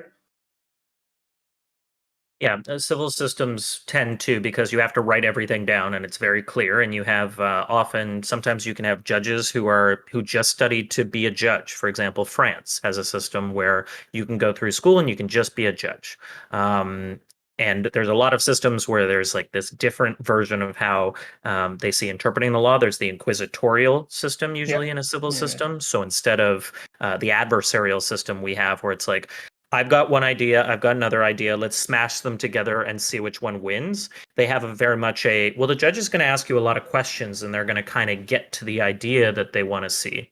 And it's really interesting when you look at like the German or the Japanese system, because they basically took American cross-examination and they took like American principles around like constitutional freedoms and like these rights, and they slowly like built in the parts they liked and carved out the parts they didn't like. So Japan has a very weird system when it comes to prosecution. Yeah, which is also interesting. If you look at the US as an example, it's also a hybrid in a sense. Like if you look at the Declaration of Independence, that's a rip-off of the Plakkaat der Verlatingen, which is like a Dutch document when we declared our independence. To be said, like for my US friends over here, you can steal our document. It's all good, it's all fine because it's a good document. So go ahead. So there you go. I love it. So very interesting. This concept came up sometime during the conversation that I wanted to maybe circle back to with when we're coming up with a form of government, when we're creating our democracy, the goal behind it. Are we looking for longevity? Are we looking for the happiness of the people? Are we looking for the people to have control over the government?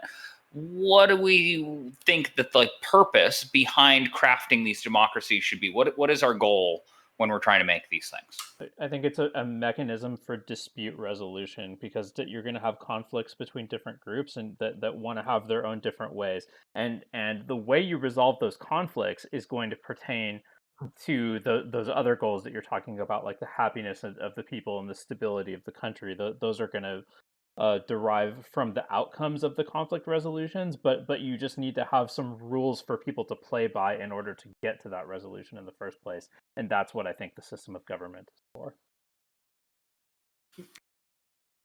I'll jump in. Yeah, I'll jump in on this. I'm sorry, I just feel like I'm monopolizing time a little bit, so I wanted everyone else to go first if they wanted. I agree and disagree all at the same time with that. So let me word this in my own way, and we'll see if Cricket is with me on this one. I think the purpose of a democracy, in a general sense, is to separate powers, not in the hands of just making sure that somebody doesn't beat each other over with a club, but a democracy, for me, has a goal, and that goal is you build political coalitions to take power. Right, so it's a continuous arms race between the political varied factions within that society, because you'll have anything from as small as like farmers all the way up to industrialists, right? And some of these are big, some of these are small. But what you do is you see a society organized into these like political pillars or political interest groups. They separate out, and then they have to build coalitions to get to power. And what I think democracy's true, like, good thing that it actually does, why it absolutely beats autocracy left, right, and center, is that it allows most people to get a chance to be in the sun, if you will, for a bit. So as an example, here in the United States, you have certain interest groups that are Republican, certain interest groups that are Democrat. And with the vying changes of power, where you see, political coalitions change a little bit, but particularly when you see the parties flip, is that more often than not, if you are a political entity, sooner or later, you get somebody who's batting for you and on your team. And so I think this is kind of a weird rewording where I'm going to say the purpose of democracy is to get a crap ton of different people who really don't agree on a lot, but to give them a chance to march in a general direction that is positive for most of them. I think that's why democracy is incredibly effective. And if anyone wants to beat me on that one, go for it. But I think that's just the general goal from a political science point of view, is you just get a community or a massive community who kind of like the idea of being a part of that community instead of having a hammer thrown at them anytime they disagree. Oh, sorry. Yeah, I mostly agree with that. I just think that most of the stuff you're talking about, like not letting any one person or group have unchecked power, I think that's a desirable feature of governmental systems. I don't think of it as the primary purpose of having a government in the first place, but I do think it's an important thing that I want to have. Well, I'm just sub-putting that into why have a democratic government. If you want my take on why have a government, this is going to be maybe a little zesty, but I think it is to be the, I'll put it in this term. It is to be the physical arm of a society, is that the government is to embody the wills and wishes of what that society wants and to put that into force. And that allows it to defend itself against other societies, but propagate its own. You'll notice that just because it's a government doesn't mean it does what the plurality or the majority of that society wants, but those who run it. And so that's where I separate government from democracy. Yeah, I think when you talk about like states and where they deprive their mandate of like rulership and that kind of stuff and all that stuff, like we used to have like divine rulers in the past, right? They got inspired by God or something, or the Pope said that this Divine right person, of kings, that kind of thing. So the Pope said, like, Families. whatever, and so basically we moved on from there, and we don't do that. Besides the fact that a lot of like constitutions start with like God or God, blah blah blah. Start by that to get that divinity right as well. That being said, like when we talk about like states, why we do it this way is because of the fact that we don't necessarily trust in God anymore. We trust in the people itself, right? So and democracy is ruled by the people, right? Well, So it and depends. that's the power, right? That's Well, it depends. Some rulers then who have like an autocratic end up saying, "No, I am king of the people, not king of from God," from like all of that, because they end up having Louis Philippe, king of the French or whatnot, than to just being like king of France. Because you more or applying yourself to the people, because it can king in easily go Prussia. into that direction, instead of what we're trying to argue more of like a democratic system than to just a person who autocratically rules because he has the people put him in power.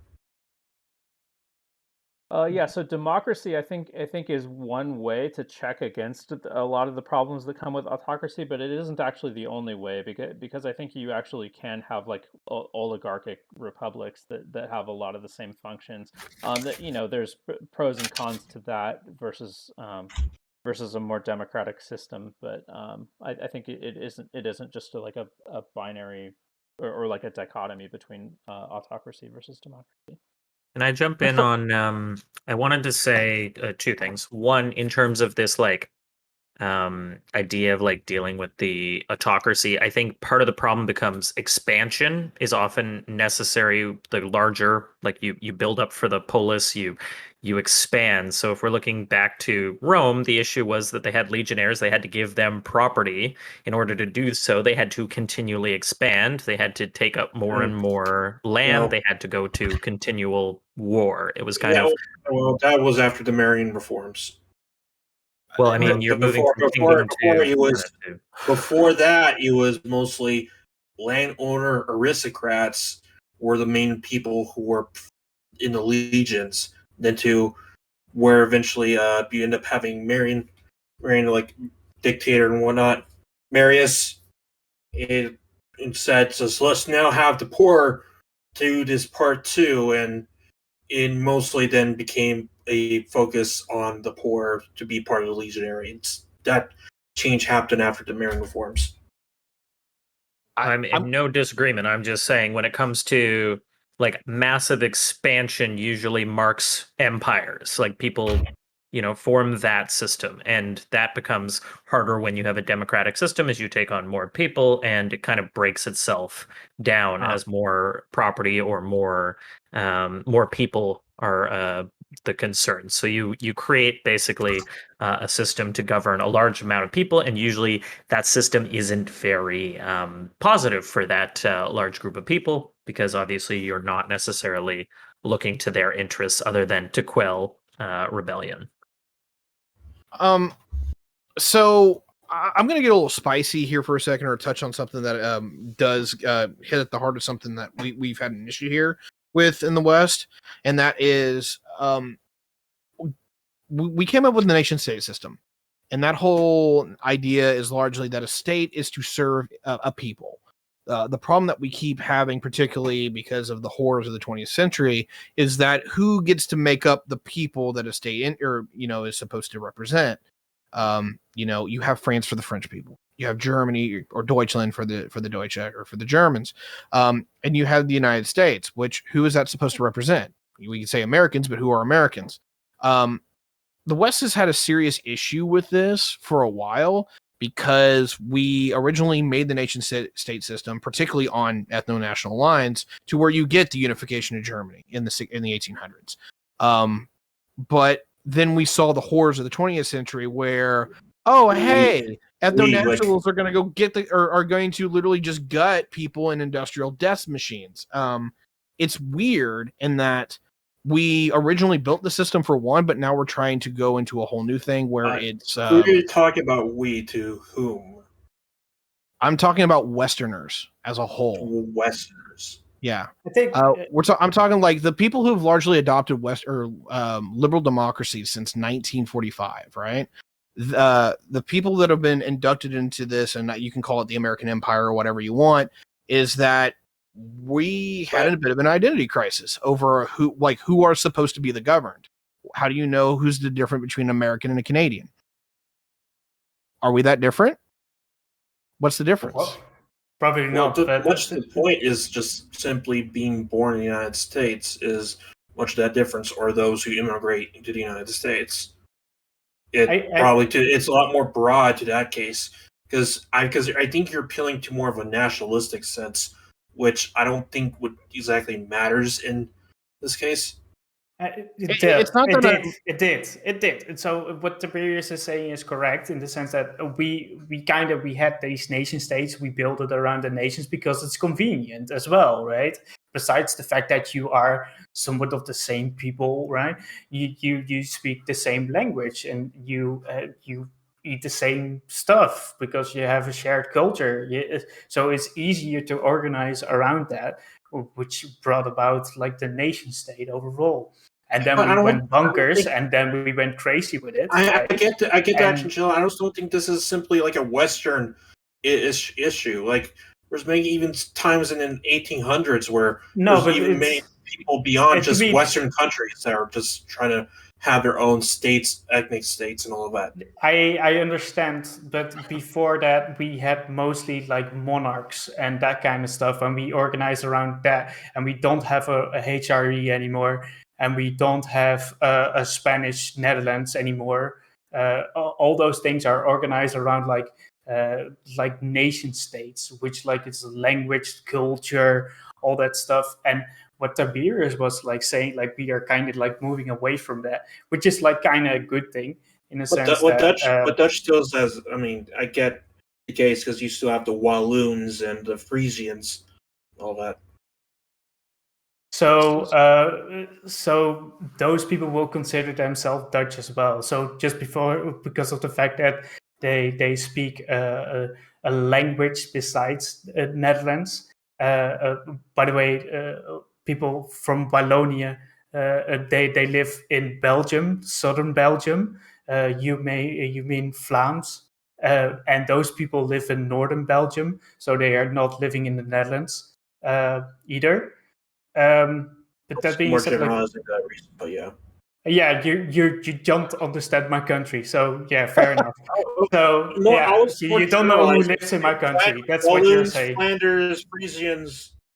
I mean, linguistic and religious minorities are always going to be, obviously think about their national identity. In Canada, we have Quebec. There's some interest in separation, often along those lines. And the nation state as a concept is kind of collapses in on itself as we become more globalist. But people do delineate and they do make those the lines in the sand that they consider important for policy. Obviously, I mean, I'm in Canada. They have a completely different civil system just for Quebec that we have accepted and have a wholly different law that's quite difficult. If you wanted to transition into and practice, but it can all exist within the same like historic nation state. Which is like pretty cool overall that now we have like more of international organizations. Like the EU actually makes it so that the countries are not that scared of losing a certain territory because they are already protected by a whole bloc. So like some countries are like, well, you can have a little bit more independence in that region because of the fact that we are not scared of just losing you guys totally, right? So there, funny side effect of like having the EU is that you actually have more autonomy for minority groups, which is pretty funny, which is pretty good, right? I'm going to parallel a little bit with that thought, and I want to train in on this one. Would you agree with me, Chinchilla, and anybody else that wants to jump into me that kind of what the West is doing is slowly like working its way towards like I'm not going to say a unitary government, but more of that we kind of want a one world government so you can move from place to place without really needing to change the rules and that you're beset by. Because I mean, we've pitched the North American Union here for a while. We can't get it because the Americans and the Canadians don't agree for shit. But I mean, the fact that the Europeans have done that, number one, cool to you guys. This is like your civic nationalism thing, though.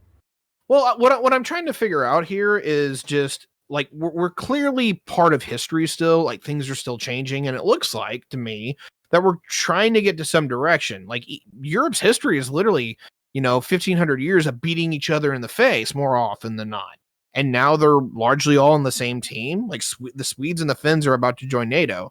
Like that leaves like 5 countries in the whole continent that isn't a part of the alliance.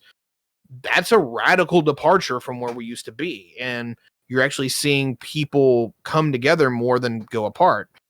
We can talk about the Brits later. I'm quite impressed at what's going on. Whether I agree with it or not is an entirely different conversation, but it seems like we're going somewhere now. I'm just trying to address like where do you all think we're going with that? I definitely agree that we're heading in that direction, but I think it's going to be really hard unless the United States itself is in charge of that, because our culture is pretty much based on a distrust of government and just completely out against giving away authority. So we would have to be in charge of it, I think. But we're one of many nations. Why ought we United States have to be in charge of everything? Because I don't think we would ever agree to any type of union where we don't have the major power seat there. Yeah, I think that. Britain eventually learned of this after World War II, so it's like I think it can be very much possible over time. I think simply if you have people who still propagate much of this like American centralism kind of rhetoric, at least has to be put off to the side, or at least be heavily discredited if you want to have a system like this to be even effective. Because I think to many of you, I think what you're trying to say, like myopic types, like this, you're saying it's like, well, like Americans are just too inherently centralistic to end up changing their minds. Like, I think that's very ridiculous. And we have a recent history of being in a position of global leadership and having the power to enforce it. So this is why it's quite difficult to convince Americans to give that up. Yeah, I wanna go for your original question. Like, I think that overall, Tiberius, like we will stay in this anarchy state of like not having the West like combined under one whatever. That's probably never going to happen, because if you just ask within the European Union to start to have like one army, and then ask the follow-up question, which language should that army speak? Then you basically you have war with everybody, right? That's not going to work. So they're not going to agree that much. And if I think for the next 100 years, the European Union wouldn't become like one federal nation, something. So I think like even though we will get closer together, right, which is cool. That being said, like we're not gonna combine our forces like as like some sort of transformer or something. Well, if Elon Musk actually has his Neuralink thing works, and we can do our universal translators, then maybe sure, why not? If we can just simply just speak each other in our heads, but that's just like that is definitely for sure an issue, and that has happened throughout many different multi-ethnic empires, where simply like you can't tell specific people to speak one language or all of that, or at least have a ethnically speak one, all of that, because I think at least the United States at least learned to end up having a multicultural society instead, where people are open to speak multiple languages. There's a lot to unpack there. I want to separate into two. I'm largely going to echo what Cricket and Myopic were saying, in that I don't think the Americans would accept any organization which they kind of weren't the leadership of, but I think that's largely in the same way that I don't think the Europeans would have accepted a European Union before 1940. Largely, I think what you need to have systemic changes on the level that we're talking about, where we get a United Nations or a European Union, is that you have to have a reason for change. I think the reason why the Europeans have the EU is because they've learned after two major world wars that 100 million dead on the continent isn't worth not being on the same page. And I think that's the modus operandi for like Europe now, is that they just realize that not having that kind of unity in some kind of aspect just isn't good. So it does come back to the conflict management thing at some point, right? If for democracy, kind of like. I'll put it in this regard. The United States is not interested in solving that, in the regard that we don't want to come over and take over Canada now, unless you're like a hyper-nationalist, right? We don't need that conflict resolution. We're doing fine without it. This person right below me might disagree on that one, but well, look, I think to be honest, that Canada should join the fatherland and accept their rightful place as Americans. But of course, the Canadian's shaking his head, so we'll have to impose that by force. But getting into the real topic here, though, is that I think the big deal is that if you get a consistent problem where people that are basically part of your extended community, is that democracy does help incredibly well with balancing that, because instead of having if you call them rivals or possible enemies, is now you've kind of knitted together a community and you said, look, we can fight, but let's see if we can actually put this thing together and go a general direction the same way. So in some ways, I think you're not entirely wrong. But just to get my original thesis to why the Americans aren't going to get on board, one, they're the geopolitical hegemon. Like, forget the politics, just the geopolitics of, oh, I've got a navy that can hit you anywhere that I want you to. No one else can match that. So yeah, the Americans aren't going to give that up. So it's not in our interest to have conflicts arbitrated fairly when we can just overpower anyone. Unironically, yeah. And to kind of like finish up this point that I was making, though, the United States once was in a position to a large degree what Europe is in now. Granted, it was a little bit more integrated, but the American state before the Civil War was far more confederal than it is now. There's the old adage, it was these no, far more like there weren't decentralized back then, and what it is because it was, I mean, literally it was in the notion, it was these United States and not the United States, is that people didn't think of themselves nearly to the degree of even American as what they used to. They were Ohioans and Hoosiers and New Yorkers and all this. And it wasn't until you have this change where literally the country fights itself, and in a civil war, you see that.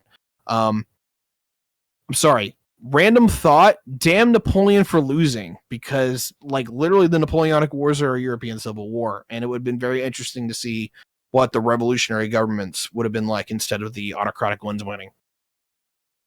It's quite funny because Napoleon actually did a lot of stuff even though he lost within the Netherlands and other countries. So the fact that I right now have a surname is because of Napoleon.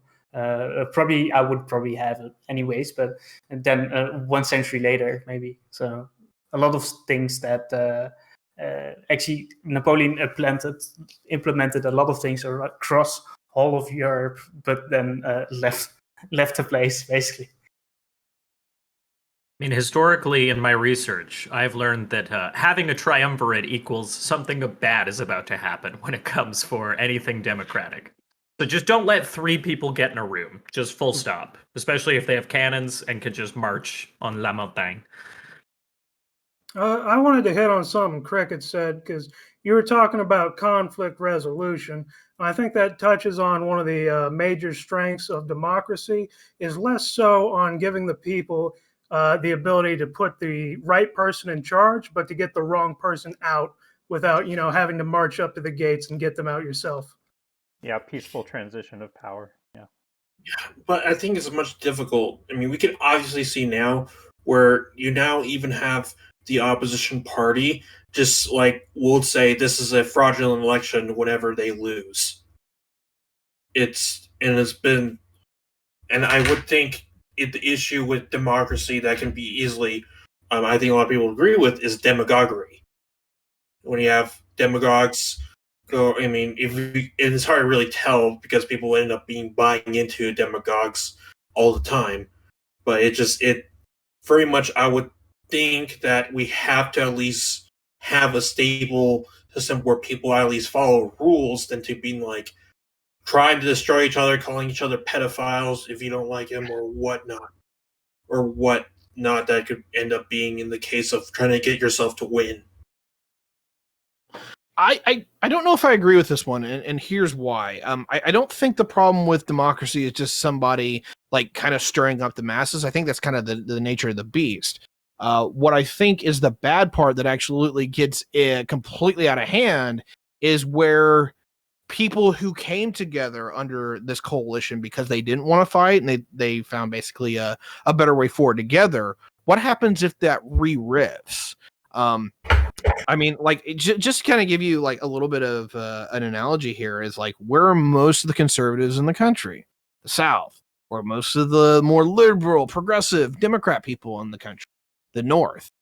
Like, in a way, I'm not going to say this is like blatantly that, but like the echoes of the Dixies and the Yankees all the way up to this day still hold true. And it's almost in a way that if I didn't actually see a subdivided electoral map where you really see that it's blue cities surrounded by red, is that it's like the Dixies and the Yankees are literally ripping apart at the seams again, to where Northerners hate Southerners, and we've been here before.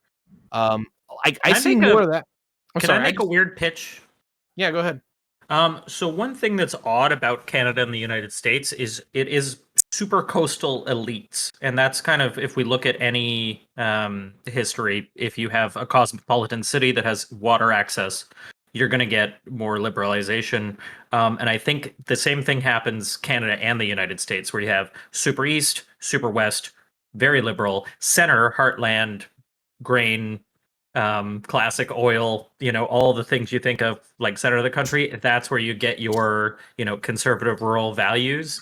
So I think it's all water. Like, it sounds weird to think of like, are all of our actions being based on like whether or not you have a port city, whether you have large groups of people that are multicultural, people coming in, trade that is liberalized, those types of things have a direct impact. And when I was doing the research on the like Londonian guild charter stuff, the same thing came up. So I think it's access to technology, like access to widespread communication and transportation, right? And for a lot of history, water was the way that the best way to trade and communicate over long distances. I'm going to second largely what's been said and wrap that up into the general thing. A colleague of mine largely put this together, but I'm going to follow suit with it. Is that largely what kind of makes liberalization take off is not necessarily like the access to water, but it's what that facilitates, and that's trade. Any areas that you usually see on the planet where you have a large level of what we would call commerce, and that is where you have economic activity exchanging hands, particularly at a high rate of velocity. That's where you see throughout history more tolerant societies, but particularly more what we would call liberal societies. They tend to be more open to facilitate that commerce because it makes fucking money. The long and the short there is that seems to be an adage throughout history. Granted, there's a few exceptions here and there, but most of the time is that if you have a setting like that, such as Venice, all the way up to New York City, is that usually they are more loosey-goosey when it comes to the definitive rule of law and beating the crap out of people because, well, people just don't make money that way. It's quite funny because when we have the southeast of the Netherlands, it's like that's the two mountains that we have pretty much in the Netherlands, because the rest is just flat land, right? So that part has like mines as well, and that's like exactly our like most conservative region as an example where they have where they delving stuff. So it kind of makes sense. And then up north in Groningen where they get a lot of gas because the Netherlands is rich because of the gas in the north. They have a lot of conservative left-leaning people over there, which is kind of funny because it ties in with like the coastal idea of Canada, and it comes back over and over. It echoes. So that's pretty funny. Yeah, I think it's really just whether people are culturally isolated or whether they have a lot of contact with outsiders. And a large part of that is going to be due to trade, but I think it's not entirely trade. So when we're talking about liberalization in these regards, we're talking about the tendency to move toward a more democratic type of a government. That's how I'm using that. The old school definition, a more open government, or basically a more open society, usually more tolerant, and particularly a more democratic leaning government. In terms that the people make policy, not an aristocratic class. Okay. Well, I guess the next point that I'd kind of like to move into is I feel like in all of these different democratic systems that we do have in place, there is a level at which the people are voting for certain representatives, certain members of their government, but then there are certain appointed individuals that are in the government in various capacities and in various positions. We touched on it a little bit as far as talking about like who's getting to choose the prime ministers and who's getting to choose speakers of houses and minority leaders and things like that. Is the idea of a total direct democracy versus something that is more Republican in nature versus something that is more appointment meritocracy based? Like, what of these systems, what is better, cost benefit? Where are we at on that? I don't think we will be fine having Dwayne The Rock Johnson being head of the CIA. Because obviously to that extent, that sounds like a great idea to me, though. I kind of like that. How about Rick Perry heading the Department of Energy? Does that sound like a good idea? But we were talking. I'm being more festy, memey here. Yeah. We got you. But there's a point of meritocracy, at least in some systems, where end up going up the ladder with like a police force to even the FBI and whatnot, at least should be taken in case of at least responsibility, experience, and they know what they're doing. Then say, I want to have some actor that I like and I know get my base up, and he is in those big movies to be head of one of the most hated organizations around the world. Can I jump in? One of the things I don't like about the United States is the elected judges. I think it's the most ridiculous thing in the world. I think DAs being elected is also horrific because it incentivizes a prosecutor to have a good win-loss ratio, which incentivizes them to push cases that shouldn't go ahead. Not in the interest of the public, but in the interest of having that ratio to continue to be elected. It also results in changing your policy for enforcement in a way that accords with voters, especially if you're going to be more tough on crime. Yeah. So there's obviously examples of prosecutions, and a lot of judges are heavily elected throughout the United States, and specifically even the Supreme Court of many states. There was, I think, probably Don Oliver did a thing about one of them in West Virginia that was pretty funny. But it's I do think that it's very much a rarity, even for the United States, to have something like this, because a lot of endemic corruption and saying, I need to put more people in jail so voters will be more happy at me, than to talking about where I just care about the legality and the judicial system entirely on the basis of the Constitution, than of having a voter base being like, oh, I just need. Well, this ends up causing a lot of issues, like as we have with black crimes. Black people are being more oppressed and put in jail than white people or whatnot. is. Yeah, I think the balance for appointment versus elected positions is obviously you want to have a measure of competency. Everybody agrees, as you pointed out, that there's a real benefit to having, people in positions, especially bureaucratic positions, that have that firm longevity. Sometimes people will say, well, that's really hard to remove that person. They get stuck in, etc. So sometimes it's good to have like limits on the amount of time someone is in a position.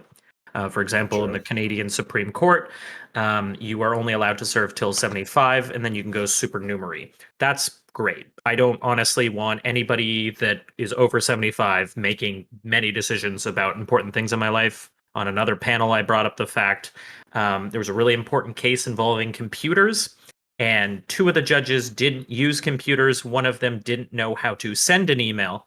And so they let the other judge write the decision. And that is a horrific dystopian world that we live in.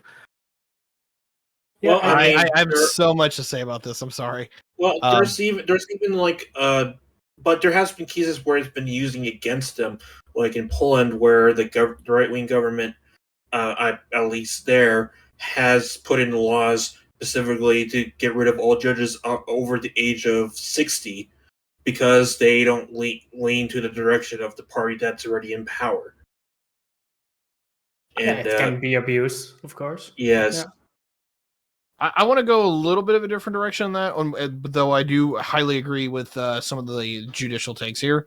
The appointment thing, and particularly when it comes to the electing of judges and DAs, 1000% agree with you, my friend.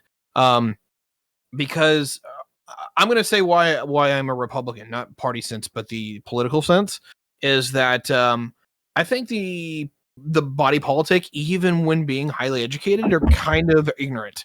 And that's not to openly be like, oh, people are terrible or stupid or anything. No, that's not what I'm getting. It's that your job is to be a welder or a lawyer or, whatever the hell it is that you do. Your job is not politics. And the problem that I have is that if you are going to take politics as seriously as it really needs to be, it's a full-time job. Because you were talking about everything from defense, which is, hey, is the M256 on the M1 Abrams? Do we need to, upgun that to the M188, or something like that? You have no idea what I'm talking about, or at least most people won't, because that's not your specialty. But you need to be able to talk to people and engage with people who do know those things. If you're going to have a functioning society that the government does, what is it, like, $10 trillion worth of lifting when it's all said and done, that's city, state, and federal. It's a big deal, and the average person doesn't have that expertise. You need basically an aristocratic class or a people who it is their job to literally do that. What is the role of the people then? For me, it's simple. I think that they're there to be the check, who say, no matter how good or bad they are at being like, yeah, I think this person's going to work out for me, they are very, very good at saying, yeah, this person's screwing me, and I don't appreciate that. So that's why I really, really like democracy, and the issue that or in the way that it works is that it's really good at getting rid of really bad people more often than not. There's some exceptions. That's why I'm more of the Republican style, in the regards that you have like an aristocratic class that runs the show, and then you have the body politic kind of just like validate. But I think you can literally look to the example provided where my state elects judges, and no one knows who's on the docket. They don't know what the issues are. They don't know what the cases are, and quite frankly, they shouldn't, because it's not their job. What it is to me is largely should be, did this person who I elected last year actually help me out? Is my life getting better? Is it getting worse? And do they have an explanation to where it's going? And I'm sorry that's a long-winded thing, but like I've been chewing on this mentally for the better part of a year. This is what I've gotten so far. I would say, like, I think it's kind of weird that any country would pick their DAs like with like a voting system. I think that's just really weird. That shouldn't be a thing. The same goes with like lower level judges or whatever you want to call them. That being said, like if you have like a two-party system, which is like the US, right? There is some merit to say like, well, we want to have those judges that do like some constitutional stuff, right? They make constitutional choices. Want to have like some checks on that when it comes to our parliament can intervene in that in some way or shape by electing new judges. So I do think that in that sense, it's useful, because you can imagine that you have this whole branch that's like totally independent and just go spinning off to the left or to the right. It doesn't matter, or the enlightened centrist. I don't care. And well, the country wants to go one way, right? And if you don't have that, in that sense, I do think like in that case, I think it would be good to have some way that you can keep each other close, basically, right? Yeah, there's one other big flaw of democracy that we haven't mentioned yet, and that's the whole tyranny of the majority concept, which is that minority rights can be violated if the majority of people want to do so, right? And so this is one of the reasons why we just shouldn't leave everything up to direct democracy. This is also one of the reasons why I prefer republicanism over a system that's more heavily weighted toward direct democracy. It's because we can have like a constitution that protects minority rights. And this is one other thing, which if you talk about referendums, right? Let's assume you have a referendum in your own country, but the government is against whatever the outcome of that referendum is. So what are they going to do now? So they are supposed to follow up in that referendum until how long does that mandate last, right? Yeah, After how many years can they say like, well, fuck this shit, Brexit, or like or we in the Netherlands we have even a worse like like way to construct like a referendum, in the sense that well, I wouldn't get into it, but anyways, it sucked, and we changed it up. Sorry. I think if we get into like constitutionalism, you have you kind of have the two schools of thought, because you can have static constitutions. Tiberius brought this up earlier. You haven't had a constitutional amendment. They haven't been able to pass the Equal Rights Amendment. Like you get static, and people won't go to make changes, because obviously if you make it on a constitutional level, it has that great grandeur. People like the amount of work that you have to do to pass a constitutional amendment. I wrote a paper once that was about passing the constitutional amendment to have the purge. You could do it. It's just won't happen. Very difficult to institute the purge.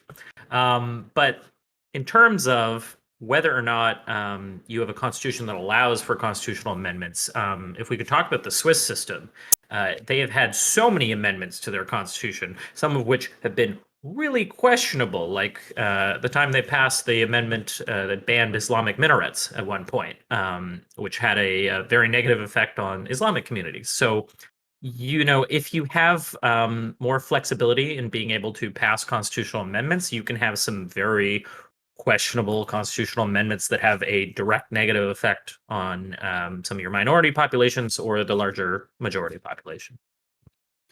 Yeah, and that being said, like if we talk about the Swiss overall, the Swiss is like when we look at all the countries within Europe, Swiss always been that one country where they are like, well, we are together, but we aren't. So they even have like local like different kinds of like how they run the counties. Some counties are still like fully direct democracy, where only the male can vote, right? Good old times. No, just kidding. But it's like Swiss is just it's a weird ass country. I don't know, but yes, it's a weird ass country. That's also why they aren't within the European Union. That's also why they do their own stuff. Yeah. I wanted to disagree with something Tiberius said earlier. I'm pretty sure you said that the people are good at telling who's screwing them. And I would absolutely disagree with that. And this is just completely anecdotal, but the amount of people I've talked to who think that Obama caused the housing crisis in 2008 is absolutely astounding. Yeah, that's always a fun one. I'm going to put it in a particular regard in that anyone who is hyper partisan is going to have their head up their ass, but you're always going to have to deal with those people. That's just kind of dealing with the body politic as a normal, is that you're always going to have those particular outliers, or maybe if you say like cohesive wholes that, Republican or death, or, Democrat or death, that kind of stuff. I don't think those people really get to make the decisions because they're kind of just stuck in their own little way. If you look at actually how most elections are decided in a country, it's a moderates, it's the centrists. And they tend to actually be the most pragmatic people because they never fit into that whole they never fight or fit into the political system writ large. So while I absolutely agree with you that there are people very much like that, they just quite honestly don't ever make the decisions. Now, as bad as people are at choosing representatives, I think they're even worse at understanding policy. So I'd sooner have them choosing representatives to make policy that, in most cases, than be making policy themselves. 1000% agree. Oh wow, we got a unanimous. All right, fantastic. I think one thing. Oh, I was just going to add though. I think what Myopic said is true though. I do think people are also really bad at choosing representatives. I just think they're less bad at that, and so it's like kind of our best option. Well, I actually couldn't put it better myself. Though I do want to circle back because we touched on it, and I do think it's a great conversation, and that was we kind of hit term limits. I've got very particular thoughts on that one, so I might be able to split the field here. I'm 1000% okay with not having a term limit for an elected position, seeing that it's like basically semi-frequent. I wouldn't want to put it more than the 6 years of the United States Senator, but any longer than that, like, you probably want to limit it. The thing that I absolutely want terms and term limits on is appointed positions, because like I don't want to get down the particular path, but when anyone says the term deep state with me, I don't think about the appointed position of this thing or that thing. That changes with the political winds. If there has ever been a deep state in the United States, it's called the United States Supreme Court. Yeah, I would say, like, on the term limits, it's interesting because, like Merkel and Macron, or like Rutte over here, right? Rutte is in power for 14 years now. So he's the prime minister. That being said, like, if you have like a multi-party system, those parties like elect their own, like amongst them, their own prime minister or whatever it's called. In that specific country. To limit that, I wouldn't see like any specific use in that. But yeah, for most electable things, I can kind of see it. But if we talk about like representatives within like houses or like that kind of stuff, just representatives, I don't know how long it takes to actually be knowledgeable on like one topic, but I know people within like City Hall that are basically like 30 years doing the same job, right? To limit those people in terms and that kind of stuff, I think that would be ridiculous because of the fact that they know a lot about that stuff. And compared to if you were to limit somebody after 2 terms or 8 years or something, I think that would be silly. But yeah. It depends on what kind of person you talk about, right? President, that makes sense that you want to limit that because you don't want to have like this 40-year-old dude sitting until he's like 80. You want to give other people the chance or something. That makes sense. Yeah. When you point that out, one of the issues that used to it's kind of it's a system of bureaucracy that existed for a long period of time, and it was this idea that like the representative was supposed to fall on the sword when a bureaucrat made a mistake. It was this idea of like, well, you're the representative that is the the Appointee. minister for X, Yeah. and you are supposed to represent that. Canada historically, maybe 5 or 6 years ago, had a lot of ministers that were just like, nope, my bureaucrats fucked up. You can be mad at them, and then the electorate can't really do anything about that other than like allow a shuffle and have that person replaced because that person is unassailable. They are outside of the general system. But then they can go, well, I still like my elected official, even though they completely failed in the policy direction that they asked the bureaucrats to carry out. So you kind of get into that. And I agree with you. It would be a very bad system if you got rid of some of the expertise of people that act in, managerial capacities and other things within the executive. I've worked for the provinces here, and just the amount of skill you have to be able to direct a team and manage in my particular, it was 20 different lawyers doing all of the work for the entire province is it would be impossible if you created an official term limit. It's just people retire generally at retirement age. It's very weird that we have people that can work so far past that idea of the retirement age that we all kind of accept as when people should be winding down. I personally I used to be in local politics, so for me it was I was 4 years in local politics, and that's just not enough time to even get the grasp of local politics, because some of these cases are going on for 30 years and so on. So I think with a lot of stuff it makes sense that you don't have specific term limits. But you can always balance that out in some way. I don't know, with the Senate, they get elected for some people have their 5th or the 6th term limit or something. They are over there 30 years or something. I think that maybe after the 5th term you can say, well, this is enough. This is enough. But overall, I think it's valuable if you have somebody sitting there for 10 years. It doesn't have to be one election, but it can be 2 times 5 or whatever, Yeah. Yeah, I think I agree with something Tiberius said earlier, which is that there's a stronger case for term limits in the case of appointed offices rather than elected offices, because I could imagine where if a senator has been there for 30 years, but they're really popular and their state thinks that they're doing a good job, perhaps we should be able to elect them again. But I don't know that I could make that same argument for a Supreme Court justice.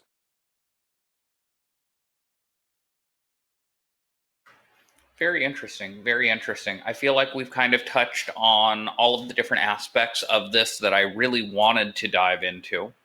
I think that at this point, I'd like to ask everybody who they think, which democratic body, we will include any democratic body all the way down to your local bridge club and all the way up to the UN. But in your personal opinion, what do you think the best democratic organization is out there? You can give a little take on it or not, but I think I'd just like to round robin and let everybody throw their favorite out there, so to speak. Chinchilla, can you go first? Well, that's a really difficult question. But honestly, I wouldn't go for any international organization because of the fact that they are pretty much stateless. So that would be ridiculous.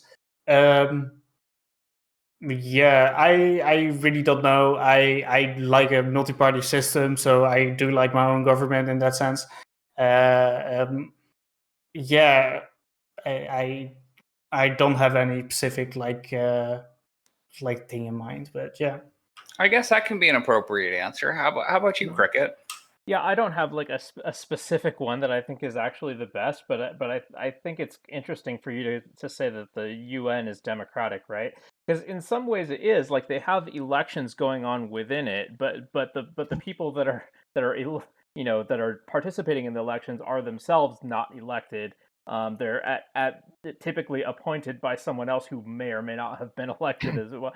So I don't know, to call that democratic. I mean, then I've got to start wondering, is the papacy democratic because the College of Cardinals votes on them, right? Well, I can give you funny examples because of the fact that if you talk about the European Union, you have the ministers that come together of certain departments of their countries. You have the leaders of the state that have their own body, and then you have elected people in parliament. And within the Netherlands itself, for the first chamber, you don't vote for the person in the first chamber. You vote for somebody in your province, and that person votes for somebody in the first chamber. So you have these ways of like getting there, and the same goes with, would you then say like building a coalition in a multi-party system?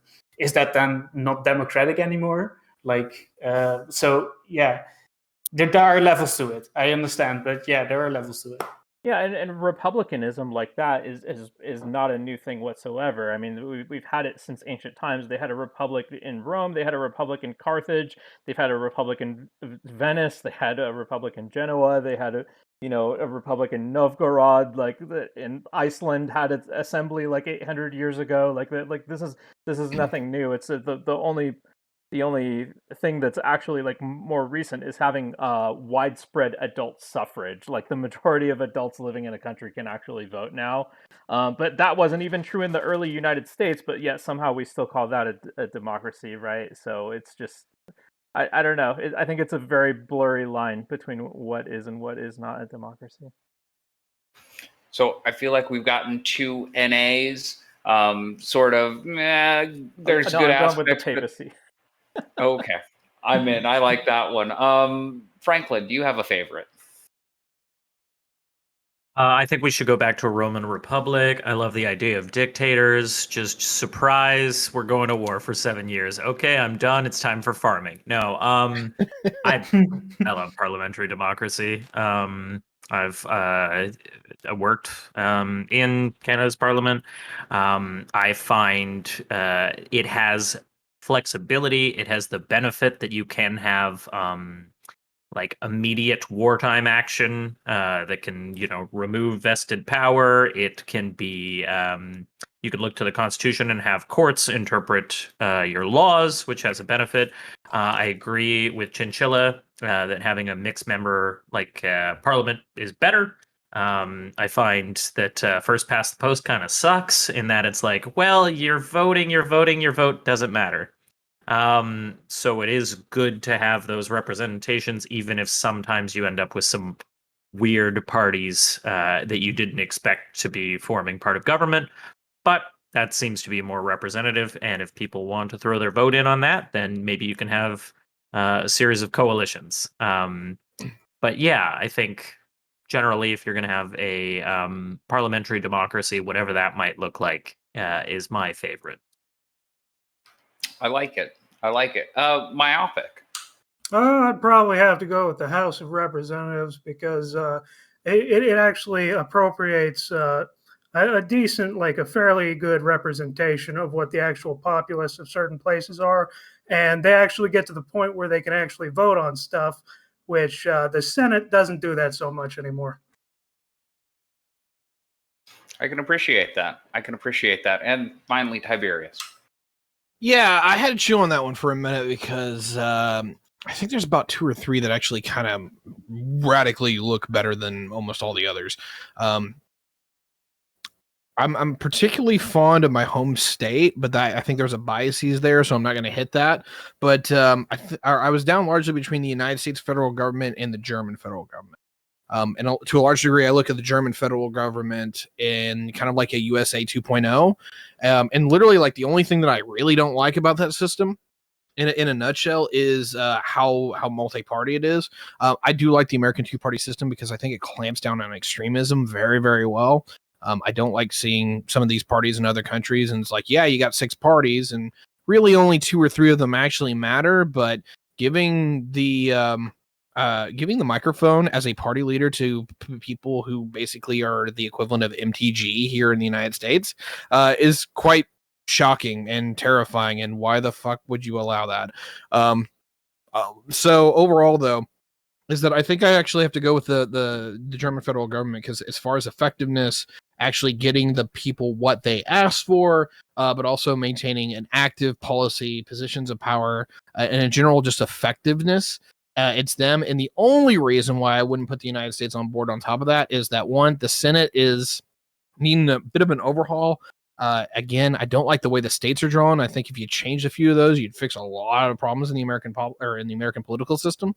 And then the other part of it is that the House won't get off its fucking ass. So, pardon my language, but I'm very much upset with my current government not wanting to do anything. We've got a Dan in the waiting room. I don't know if you want to hear his favorite democracy. Oh yeah, please and thank you for letting me know. I'm all in Twitch mode. But that'll wrap it up. I'm gonna lean more into the German federal government because at least it's working the way it's designed to, and the Germans are pretty good at making things work. So it's pretty funny because you mentioned that you said like not big fan of like multi-party system.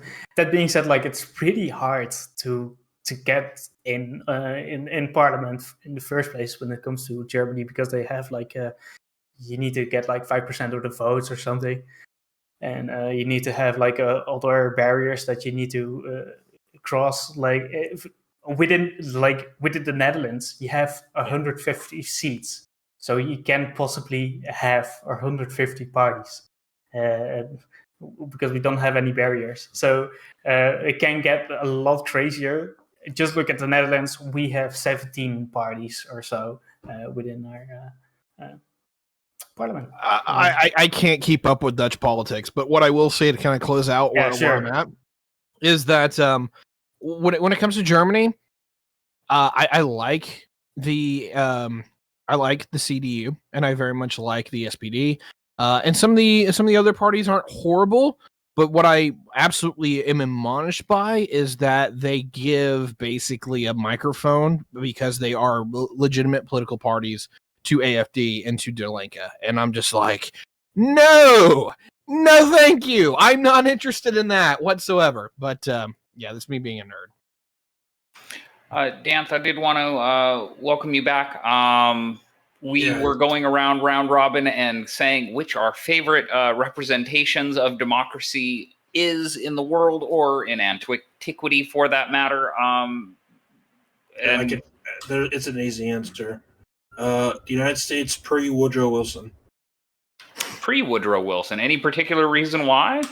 Because he's basically the main reason I very much criticize the U.S. government to this day, and Wilsonian politics or whatnot, and the increase of the executive powers and all the different things we have talked about today that we have discussed to be issues. I would just entirely blame, mostly because Woodrow Wilson was the one who entirely wanted to have more executive power than sticking to entirely what every other president before him was doing, which had a position of representing the country, but at least holding stability over personal indulgence and responsibility and power to implement change into a way like how Woodrow Wilson did it in previous presidents afterwards. Very interesting. Very interesting. Well, again, I do want to thank all of you guys for joining me. You know what? I'll give my opinion on this one, which is a very rare thing on my panels. Personally, I'm a fan of the way that the Masonic Lodge handles democracy, with all of the secret ballots and all of the silly little ways that they handle these things. But anyway, again, I do want to thank you guys all so much for joining me tonight. I would like to ask you guys all to drop your own links in chat as we do our closing statements, of course. But I do want to give you guys a chance to say goodbye, give your final words on the general topic as a whole. And like I say, shout yourselves out, let everybody know who you are, where they can find you, and who they should be subscribing to. Let's go in reverse order this time. Maybe Tiberius, do you want to go first? Oh, yeah, sure, I can go first. My name is Tiberius D. If you liked any of the wonderful things I said, or you dislike them, I usually am a pretty open person. My schedule's a little bit wonky right now because I'm a farmer to pay the bills. So, now that it's planting season, a little bit hard to do that right now, but once that is all over, I'll be looking for both other employment, but also the chance to interact with you. So, if you're interested in all my community, Tiberius D on Twitch and YouTube and TikTok, and I'm just about everywhere. So not hard to find me in my takes. And I'm usually pretty open with conversing as long as you're not a jerk or I'm in a bad mood. My politics are a little weird. I'm not like super right wing by any measure. Like I don't fit in the Republican Party very well, but I'm not left wing in any measure, so I don't fit in the Democrats at all. So if you're interested in seeing somebody who just kind of doesn't fit the mold but understands what the mold is, I might be the guy for you. Oh, and by the way, I'm a massive nerd, so you're always can check out like me talking about Star Trek or Star Wars or whatever else. So plenty of content, plenty of things that you can come check me out on. And I also have some wonderful friends that help me run the Mask Off podcast. If you guys are fans of people like Counterpoints or, Samantha Banana, Osiris, and so many others, I have a wonderful community. And if you don't come for me, come for them because they're great people. Thank you. Tiberius, thank you again for joining us again on such short notice, jumping in and becoming a part of this. I have been looking forward to getting to know you better and having more conversations with you because I do think that you have a very nuanced takes and a very unique perspective in a lot of things and are a fantastic rhetorician, a great speaker, and I just look forward to having more conversations with you. Myopic. Yeah, I'm pretty much a social democrat. I like having conversations with people who have all different kinds of perspectives. I don't really do streaming or YouTube much, but I do have a blog where I post my thoughts about politics. That's it's myopictimes.com. Thank you again, Myopic Times. I really do appreciate you being here.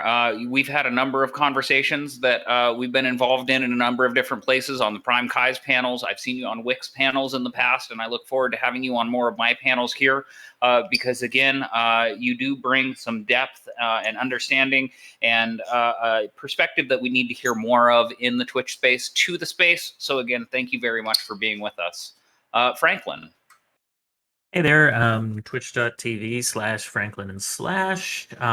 Just kind of starting out here, doing a lot of talk about the law. I bring interesting takes. I like to analyze media and real things that are going on from a legal perspective because that's the only way my brain works. And yeah, I love being on panels, love chatting with wonderful people and getting to learn a lot. I really appreciate this topic because I got to read a lot of history and learn about the livery system. But yes, thank you so much for having me on. And yeah, I'm the grossest leftist. I'm going to put myself up against the wall eventually. Good gravy. Franklin, thank you again so much for being here. I met you originally on Hippy Dippy. You had another conversation with me shortly thereafter. I always do enjoy a man with a good dapper bow tie. And it's been nice to be able to consult with you about fashion sense and about legal matters and the Canadian system in general, because frankly, it's important to find people that know what they're talking about. And sometimes it's harder to find than you'd expect. But thank you for being one of those people and for being willing to have so many interesting conversations with us. Dan. Hi, I'm Dan Step. You could see me around on different panels like this or Prime Kai specifically. I don't personally stream or do YouTube, but I work with many associates that do. I specifically work with a cynical historian. He is a great YouTuber that talks about history and whatnot, and here is a lot of fellow associates that do history pretty well too. I hope everyone has a good day. Dan, thank you again for being here. Again, another person that did a lot of research to prepare for our panel today. I was originally just going to have you come on, give us a couple little pointers here and there at the beginning and do a little bit of layout. But man, oh man, you came in and had some really great points and facts. I'm glad that you were able to be a part of this. And I look forward to talking with you again on things like this in the future. Cricket. Yeah, I'm Cricket Style J on Twitch and Discord, and Thank you. I'm just a dude who shows up on panels a lot and has a lot of opinions. That's it. Well, they are based opinions, and you do deliver them appropriately and properly with the nuance necessary to be able to help people to come to the understandings that have a little bit more context and depth. And again, I appreciate you being here and sharing those with us because, again, it's valuable to have people that know how to talk properly. They're more uncommon than you'd think. Thank you for having me. Chinchilla. Yeah, it would be super funny if, say after I do my spiel, that you say like, yeah, fuck this guy. I didn't appreciate you coming on. And I really, you don't know what you're talking about. And get out, get out. So no, but that being said, like I'm twitch.tv/chinchilla with 2 underscores. I'm the host of the Lip Praxis podcast, and I am the host of the Chinchillcast. So those are 2 podcasts. One is Thursday at 4 p.m. EST. The other one is on Sunday, 5 p.m. EST. Lipraxis is about politics. The other one is more about social stuff, and we invite like interesting people on to talk about stuff. So I wanted to ask like somebody, I did it before the podcast, to come on my show and to talk about your favorite topic, right? So I'm looking forward to that. So thank you for that. So. I really appreciate it, Chinchilla. I do like that you preempted me on that one, so I couldn't tell everybody about how you blackmailed me so that I had to include you in the panel against my will. But no. Actually, Chinchilla, you are a fantastic individual. You're one of the first people that I met when I entered the political space. I've come to you a number of times to be like, hey, should I do this? And can I do this? And how should I do this? You were on one of my earliest panels that I ever put together. And then you've included me in a number of your conversations. And I really do appreciate working with you, being a part of the community with you. And of course, you staying up so dadgum late. I don't know if you guys know, Chinchilla is like on the other side of the world where he's supposed to be asleep right about now with all the rest of the people that live on that side of the world. But instead, he's here helping to educate all of us. So again, Chinchilla, thank you so much for being here. Thank you. All right, everybody. What's Sorry, that? I want to be a character reference for Chinchilla. Like me and him go back for quite a ways, and if anyone I want to highlight, it's him because he has been nothing but kind and respectful to me. He's had me on his show a couple of times. He's a great dude. Go check out Chinchilla. Please do that. Who's this Tiberius dude? I never liked him. So, no, just kidding. Just kidding. Same for you, Tiberius. And yeah, thank you. No, absolutely fantastic. Again, I do want to thank you guys so much for being here. All of you guys out there watching, thank you guys so much for being here. Next week, we are going to be hosting another panel very similar to this one. We're going to be talking about the topic of toxic masculinity. We're going to start out by trying to define that word and then figuring out who's doing it, whether or not it's a good thing, and how we should stop them if it isn't a good thing. All the rest of that stuff. So that's going to be next Wednesday at about the same time. So, of course, everybody come and participate. For those of you that are here, if you guys want to be involved in that conversation, join the Discord, get the panelist role, and then react to the panel prompts with the emote so that I know that you actually want to be a part of it, so that I can include you in those things. But again, everybody here, thank you guys so much for being here. Normally, I would continue the conversation after the panel, but I do have another event that I have to run off to, so I will be raiding out. Tiberius, are you going to continue streaming, or are you done for the evening? I'm going to largely be bouncing out. I'm going to do like a quick like Q&A with my audience real quick, but then I'm gone because I got stuff I need to do myself. So I do appreciate the offer though. Is there anybody else that is streaming now at the moment on the panel? I am streaming. I'm going to be done shortly, but whatever. All right, folks. Well, I've got someone else that I can send you guys to, but I am going to end the call at this point. I do want to thank all of you guys again for being here so very much, and I look forward to having chats with all of you guys again in the future. Have a wonderful rest of your night, guys.